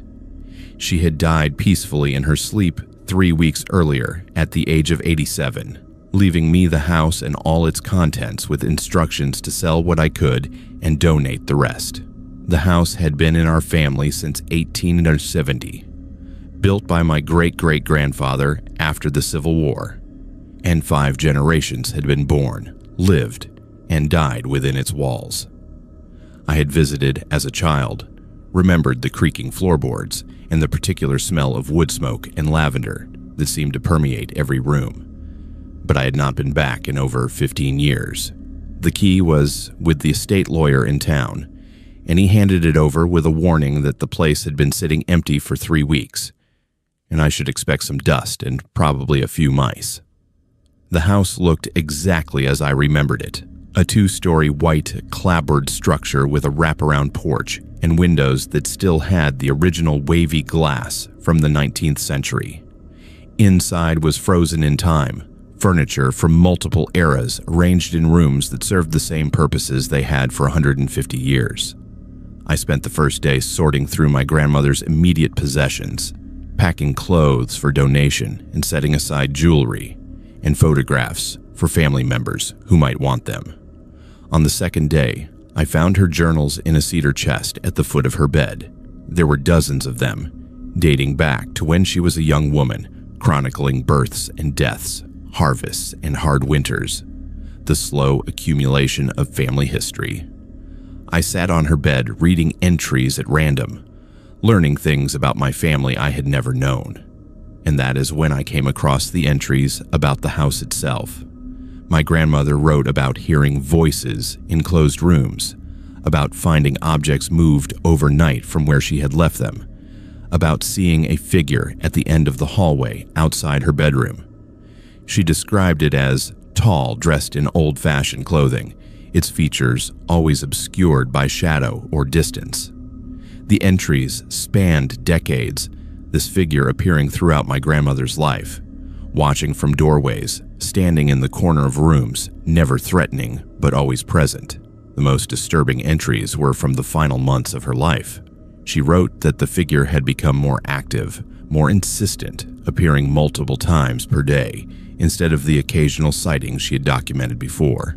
She claimed it was pointing at something, first at her, and then at the family cemetery visible from the back windows, as if trying to communicate something she could not understand. Her handwriting became shakier in these final entries, and the last one, dated just 2 days before her death, simply said the figure was waiting for the next one, that it had been waiting since 1890, and soon it would have what it wanted. I closed the journal and sat there in the fading light, trying to dismiss what I had read as the confused writings of an elderly woman, possibly suffering from dementia or the effects of medication. But the specific details, the consistency across decades, made that explanation feel insufficient. I decided to stay anyway, telling myself I did not believe in ghosts, that my grandmother's experiences had rational explanations I simply had not identified yet. That night, I made sure every door and window was locked, more out of habit than any real concern, and went to bed in the guest room rather than my grandmother's bedroom, which felt too personal, too much like an intrusion. I woke at 2 a.m. to the sound of voices, not loud but distinct, coming from somewhere below me on the first floor. Multiple voices speaking in conversational tones, though I could not make out actual words. I grabbed my phone and turned on its flashlight, moving to the hallway and looking down the stairs toward the source of the sound. The voices stopped the moment I stepped into the hallway, replaced by silence so complete I could hear my own heartbeat. I descended the stairs slowly, checking each room, finding nothing disturbed, no signs of intrusion. But in the parlor, I found something that made my hand shake. 3 photographs that had been hanging on the wall were now arranged on the floor in a perfect triangle, face up, showing family members from different generations. All 3 people in the photographs had died young, all in this house, all before the age of 40. I hung them back on the wall, checked the front and back doors again, found them still locked, and went back upstairs. Sleep did not come easily after that, and when dawn finally broke, I was exhausted but determined to finish sorting through the house and leave as quickly as possible. The third day, I forced myself to go through the attic, a space I'd never explored even as a child. The pull-down stairs were stiff from disuse, and the attic itself was crowded with the accumulated possessions of 5 generations. Furniture too worn to use but too good to throw away. Boxes of clothes and linens and books. And in the far corner, under a tarp, I found what looked like a trunk. It was old from the Victorian era based on its design, with a broken lock that had been pried open at some point in the distant past. Inside were papers, legal documents from 1892 detailing the sale of land, correspondence between my great-great-grandfather and a neighboring family, and a death certificate. The certificate was for a man named Thomas, age 34, died of unknown causes on the property in 1892. Attached to it with a rusted paperclip was a newspaper clipping describing the discovery of his body in the root cellar. No signs of violence, but suspicious circumstances that were never fully investigated. The article mentioned that Thomas had been a traveling salesman who had taken lodging with my great-great-grandfather's family for a week while conducting business in the area. More disturbing were the personal letters I found beneath the legal documents, written by my great-great-grandmother to her sister, describing how Thomas had died and how my great-great-grandfather had insisted they bury him quickly in an unmarked grave on the property rather than report it to authorities. She wrote that Thomas had seen something in the house, had become convinced the place was cursed, and had tried to leave in the middle of the night. They found him dead at the bottom of the basement stairs the next morning, his neck broken, his eyes open and staring at something they could not see. My great-great-grandfather had been terrified that authorities would blame him, would accuse him of murder, so they buried Thomas in a corner of the property and claimed he had left town. The grave was never marked, never acknowledged, and within a generation the family had forgotten exactly where it was located. I sat in that dusty attic holding evidence of a death that had been covered up over a century ago, and I understood what my grandmother's journal had been trying to tell me.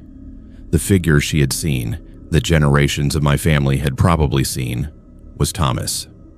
Still here, still trying to communicate, still seeking acknowledgement or justice, or simply to be remembered. I took the documents downstairs and went outside to the family cemetery, a small plot surrounded by a wrought iron fence where my ancestors were buried under stones, weathered nearly smooth by time. I walked the perimeter of the property, looking for any indication of where an unmarked grave might be, and found it in a corner near the tree line. A depression in the ground, slightly sunken, where nothing grew despite the grass being thick everywhere else. That afternoon, I called the county coroner's office and explained what I had found. They were skeptical at first, but when I sent them photographs of the documents, they agreed to investigate. 2 days later, they brought ground-penetrating radar to the property and confirmed what I suspected. Human remains, buried at a depth and in a location consistent with a hasty secret burial from the late 1800s. The exhumation took another week to arrange, requiring permits and coordination with the State Historical Society, but eventually they excavated the remains and confirmed through dental records and period-appropriate clothing that this was almost certainly the Thomas from my documents. The coroner ruled the death as accidental based on the skeletal evidence, a broken neck consistent with a fall, and the remains were prepared for proper burial. I arranged for him to be interred in the family cemetery with a simple stone bearing his name and the date of his death, finally giving him the acknowledgement he had been denied for over 130 years. The night after the burial, I stayed in the house one last time, and for the first time since I arrived, I heard nothing. No voices, no movements, no sense of being watched. The house felt empty in a way it had not before, peaceful rather than oppressive. I sold the property 2 months later to a developer who planned to renovate and resell it. Before I left, I placed copies of all the documents I had found in the County Historical Society archives, making sure Thomas's story would not be forgotten again. The buyer reported no unusual activity during the renovation, no unexplained sounds or moved objects, suggesting that whatever had haunted that house for over a century had finally found peace. But I still think about my grandmother's journals, about the pattern she had documented over her lifetime, about premature deaths in the family that she had noted with increasing concern in her later entries. I researched our family tree and found that she was right. Over 5 generations, there had been an unusual number of deaths before age 40 among people who lived in that house, accidents mostly, falls and drownings, and one unexplained illness. But the pattern was undeniable. Whether Thomas's presence had somehow contributed to those deaths, or whether my grandmother's observations were simply coincidence interpreted through the lens of her beliefs, I will never know. What I do know is that after his remains were properly buried and acknowledged, the pattern stopped.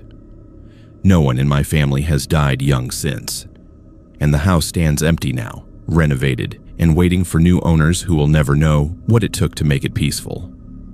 I drive past it sometimes when I am visiting family in the area, and I always look up at the windows, half expecting to see that figure standing there, watching. But the windows are always empty, the house finally free of whatever had watched over it for so long. The fire watchtower assignment came through in early July when I was looking for any seasonal work that would get me out of the city for a while. I am 33 years old, recently out of a relationship that had consumed most of my 20s, and the idea of spending 2 weeks alone in the Virginia wilderness monitoring for smoke sounded perfect.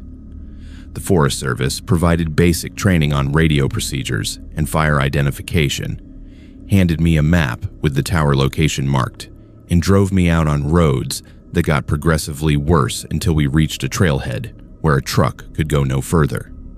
From there, I hiked 3 miles to the tower, a 60-foot steel structure rising above the canopy with a small cabin at the top that would be my home for the next 14 days. The view from the platform was incredible. Miles of unbroken forest in every direction with no sign of human habitation, except the fire road I had hiked in on, barely visible, as a thin line cutting through the green. The cabin itself was Spartan but functional, maybe 10 feet by 10 feet, with windows on all 4 sides, a desk for the logbook, a cot, and supplies that were supposed to last until the next delivery in a week. The first 3 days were exactly what I needed. Quiet meditation, broken twice daily by radio check-ins with the district office, walks around the tower's base to stretch my legs, and evenings, watching the sun set over mountains that seemed to stretch forever. I read the books I had brought, wrote in a journal, and felt the accumulated stress of urban life slowly draining away. On the 4th morning, I found the first note. It was tucked into the logbook, written on a page that I knew I had not used because I had been keeping careful track of my entries. The handwriting was cramped and difficult to read, but the message was clear. July 7th. Observed subject arriving at tower. Subject appears to be male, approximately 30 to 35 years old. Subject unpacked supplies and settled into routine. The note was dated 2 days earlier, which was impossible because I had been alone since I arrived. I checked every inch of the cabin, looking for where someone might have hidden or how they could have accessed the space while I was sleeping. The only entrance was through a trapdoor in the floor with stairs leading down the tower structure, and that door made enough noise when opened that it would have woken me. I examined the note more carefully and realized it was written on Forest Service logbook paper, the same type I was using, suggesting whoever wrote it had access to official supplies.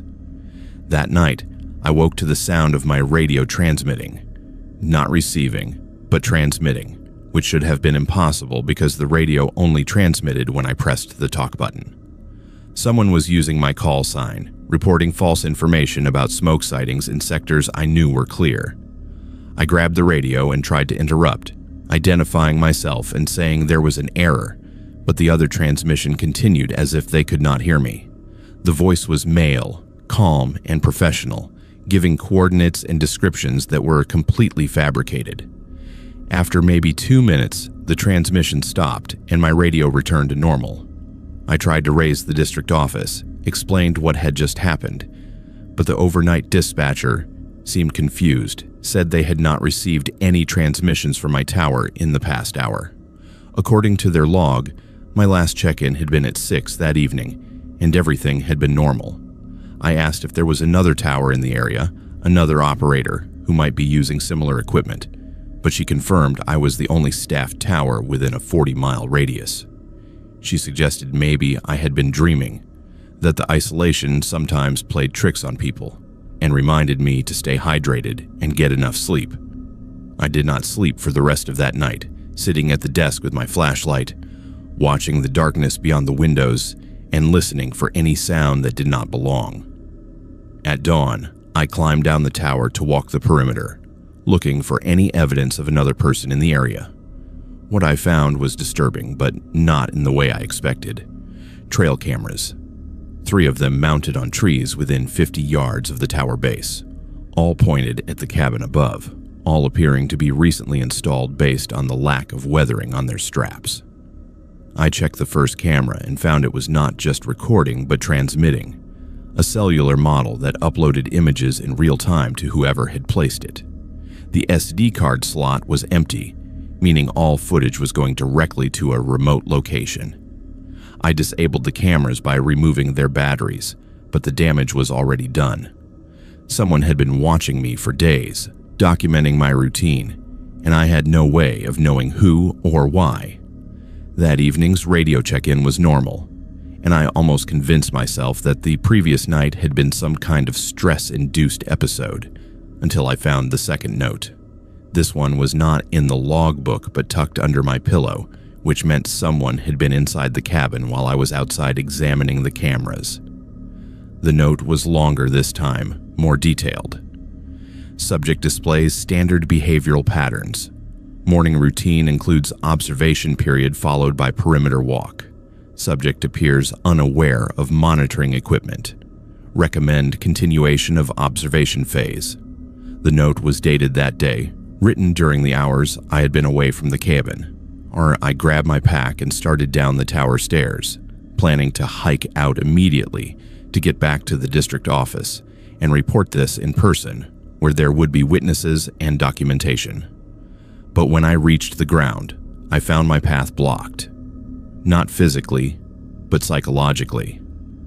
The trail I had hiked in on was clearly marked, but I could not force myself to start walking down it. Every time I tried, a wave of panic hit me so hard I nearly vomited, an overwhelming sense that something terrible would happen if I left. I recognized it as irrational, fought against it, but my body refused to cooperate. After 20 minutes of trying to overcome whatever psychological barrier had been erected, I retreated back to the tower, climbed to the cabin, and tried the radio again. This time, I got through to a different dispatcher, explained everything that had happened, asked for immediate extraction. He listened to my report, said he would send someone out first thing in the morning, that I should lock the cabin and stay inside until they arrived.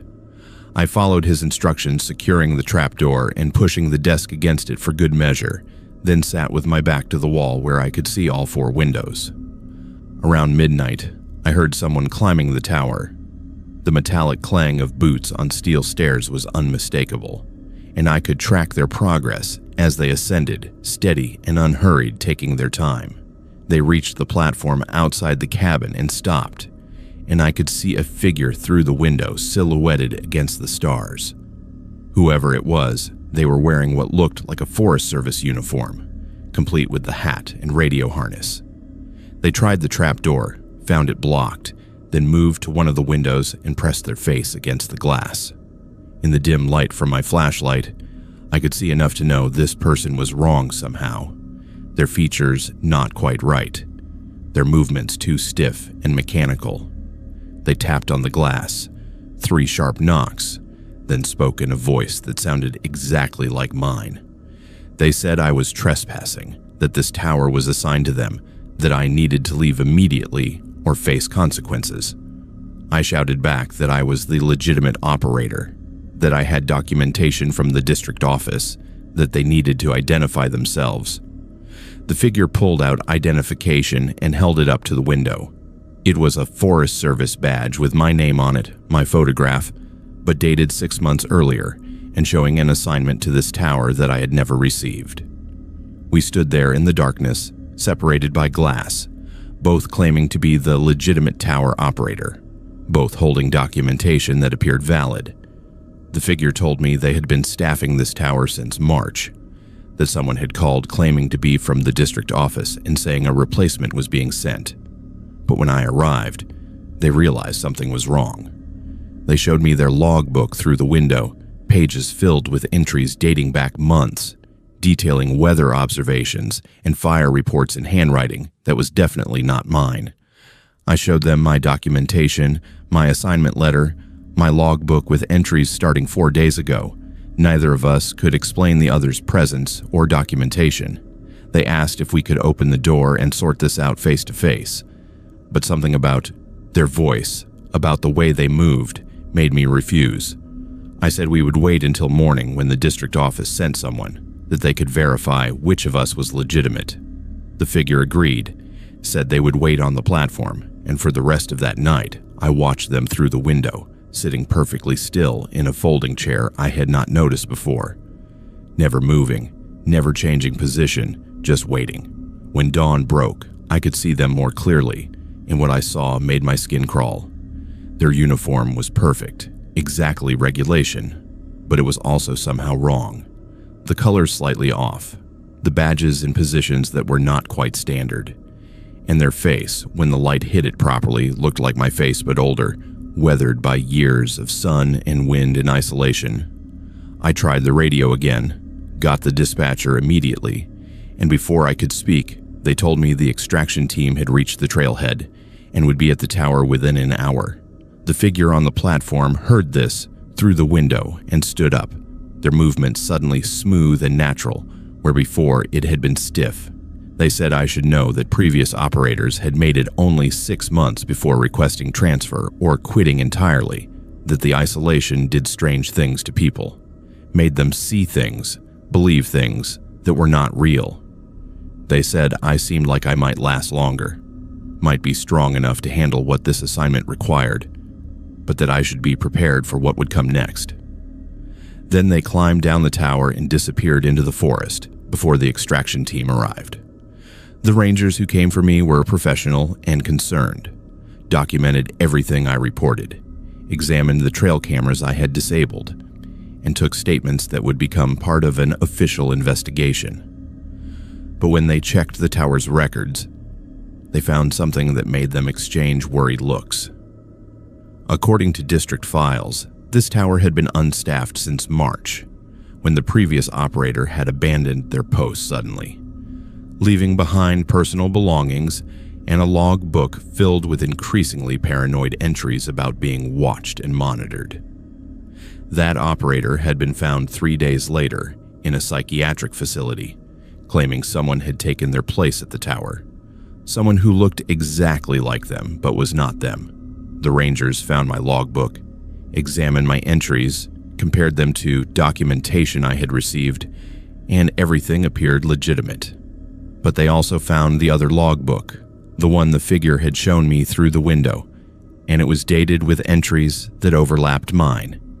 2 people, both claiming to be assigned to this tower, both with documentation that seemed valid, both recording observations that contradicted the other.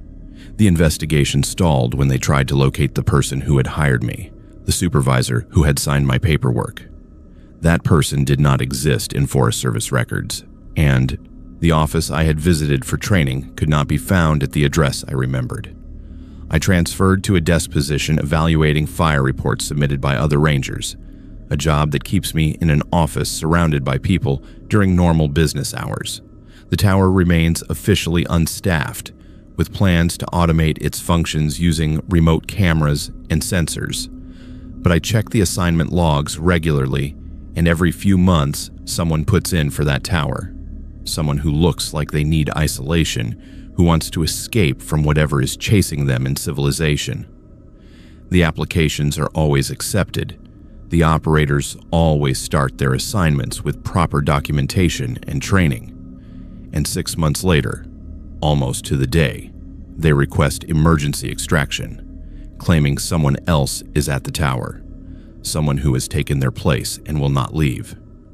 The Forest Service has started screening applicants more carefully, requiring psychological evaluations and background checks, but it does not seem to matter.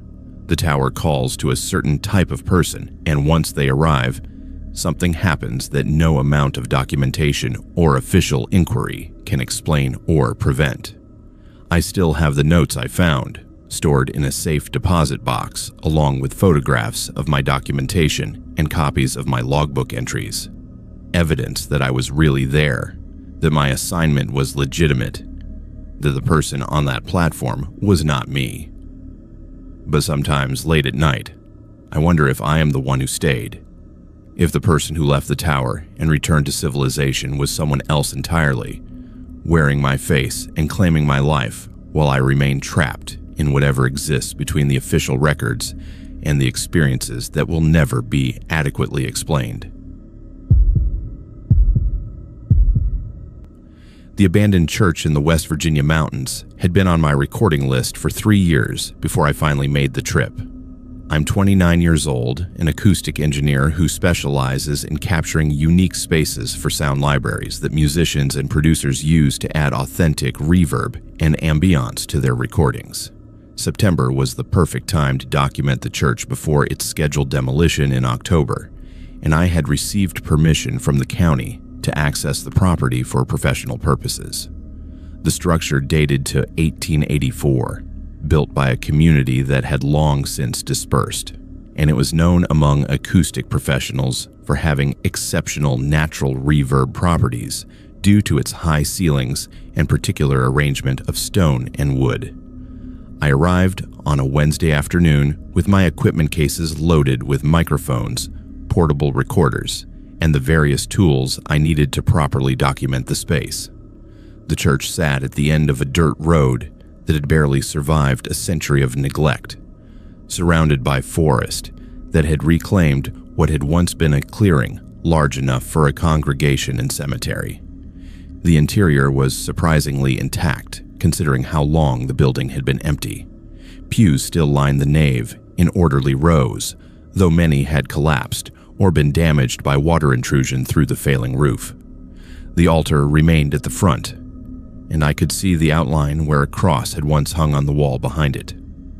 I spent the first hour setting up my equipment throughout the space, placing microphones at strategic locations to capture how sound moved through the building from different positions. I recorded test tones, hand claps, my own voice reading standard phrases, all the baseline material I would need to properly characterize the acoustic properties. The church performed beautifully, with a decay time of nearly 4 seconds and a warm quality to the reverb that would be perfect for vocal recordings or orchestral arrangements. By late afternoon, I had collected all the standard measurements and was preparing to record some creative samples. Things like footsteps on the wooden floor, the creak of old pews, ambient sounds that might be useful for film and game sound design. That is when I played back my first recording and heard the voices. They were faint at first, buried in the reverb tail of my test phrases, but once I isolated and amplified them, there was no mistaking what they were. Multiple voices singing in harmony, a hymn I did not recognize, but that sounded period appropriate for when the church had been active. I checked all my equipment, looking for interference or some kind of radio pickup, but everything was functioning normally, and there was no possible source for the recorded audio except the church itself. I recorded another test, this time in complete silence, and played it back with headphones. The same thing happened. My voice triggered a response, an echo that was not just acoustic reflection, but actual vocals, a congregation singing in response to my presence. I moved to a different location in the church and recorded again. This time the voices were clearer, and I could make out individual words in the hymn they were singing. The lyrics were about salvation and redemption, standard church fare, but the voices had a quality that suggested they were not contemporary recordings. They sounded older, with the particular timbre and phrasing that marks music from a century ago. I spent the next 2 hours documenting this phenomenon from every location in the church, recording from the nave, the altar, the small balcony where a choir would have stood, even from the basement level where I assumed storage or meeting rooms had been located. Each recording captured the same voices, though their position and volume changed based on where I was standing. From the altar, I heard a sermon being delivered in a voice that carried the cadence and phrasing of old-time revival preaching.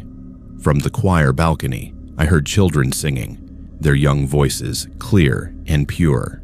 From the basement, I heard prayers being spoken, multiple voices overlapping in what sounded like a prayer meeting or confession session. The phenomenon was consistent and repeatable, which made it scientifically fascinating even as it made my skin crawl.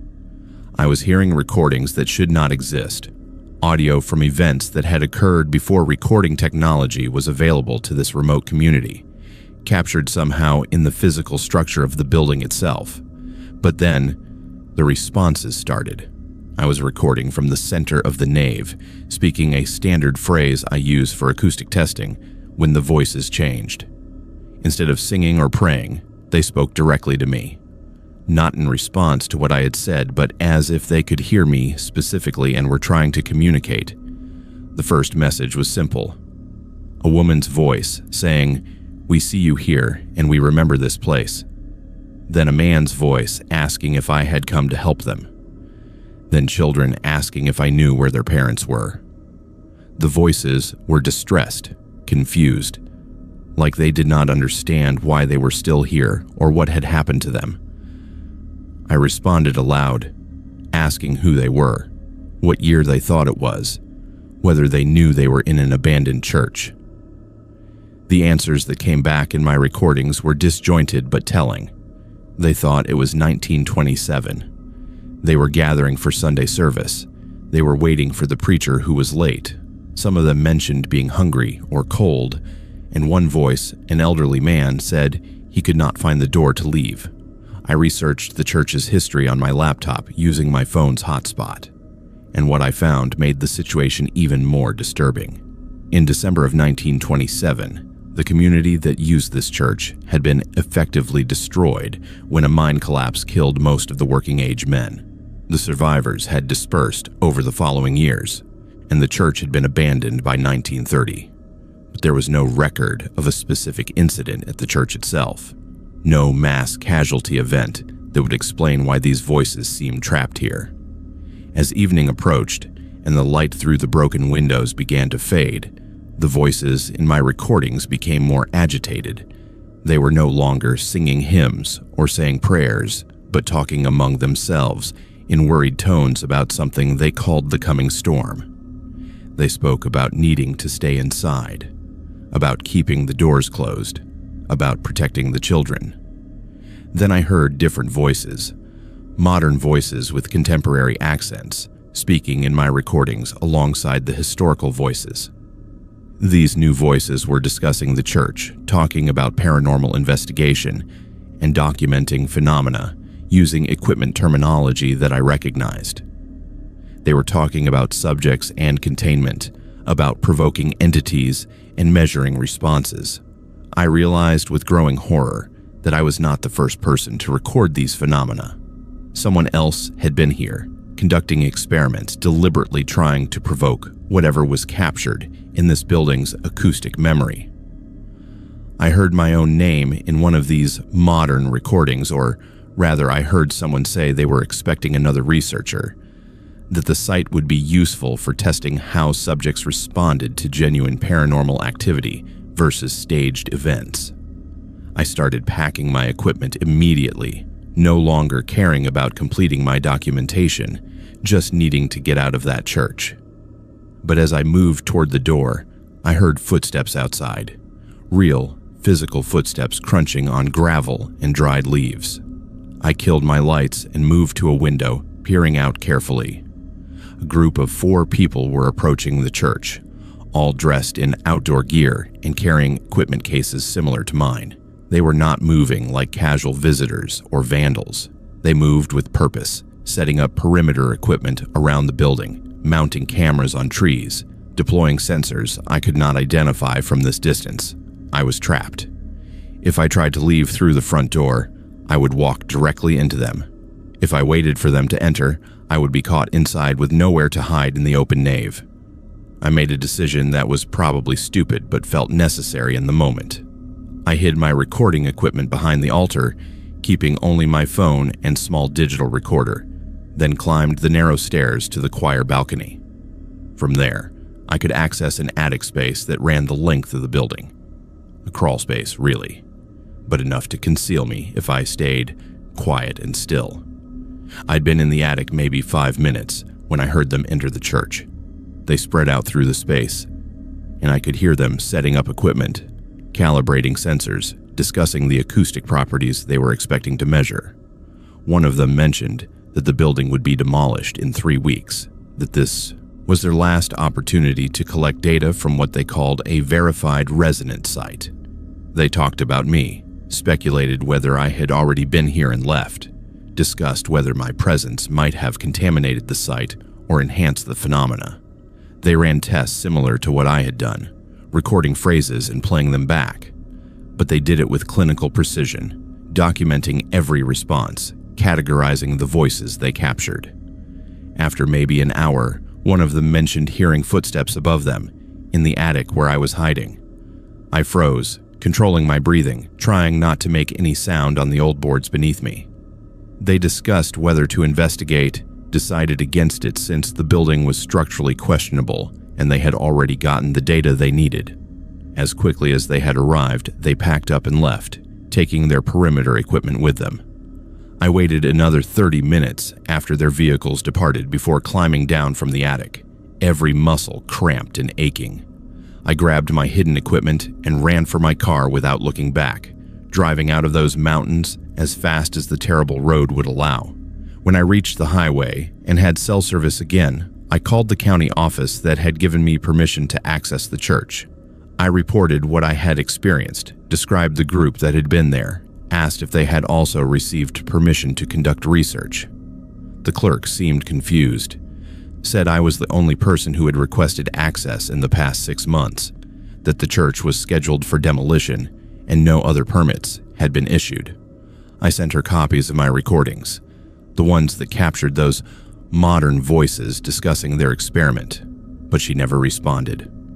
A week later, I drove back to check on the church, found it demolished 2 weeks ahead of schedule. Nothing remained but a cleared foundation and disturbed earth. I analyzed my recordings extensively, sent samples to colleagues who specialize in audio forensics, asked them to verify that the voices were real and not artifacts of the recording process. The results were inconclusive. The historical voices showed characteristics consistent with genuine acoustic phenomena, possibly residual sound energy trapped in the building materials. But the modern voices, the ones discussing me and experiments and containment, those showed signs of being inserted into the recordings through methods my colleagues could not identify. Either someone had hacked my equipment remotely to add those voices, or I had recorded actual conversations from people who should not have been able to affect my recordings in that way. I still have all the original files stored in multiple secure locations, and I continue to analyze them whenever I have time between commercial projects. But I have stopped documenting historic buildings, stopped taking assignments in remote locations where unusual acoustic properties might indicate something beyond normal physics. Because I know now that there are people who study these places, who experiment with whatever phenomena they contain, and who do not appreciate witnesses documenting their work. The church is gone, but somewhere in my recordings is evidence of what it contained, of voices that should not still exist, and of the people who came to study or exploit them. I check regularly to see if there are reports of similar phenomena at other abandoned churches or historic buildings, and I find them more often than I would like. Always the same pattern: unusual acoustic properties, voices in recordings, researchers who arrived at the site and then vanished from academic records, buildings demolished ahead of schedule, and always somewhere in the background the suggestion that someone is coordinating these investigations, collecting data from multiple sites, building an understanding of something that science does not yet acknowledge. I do not know who they are or what they want, but I know they are still operating, still visiting sites like that church, still collecting whatever they find there.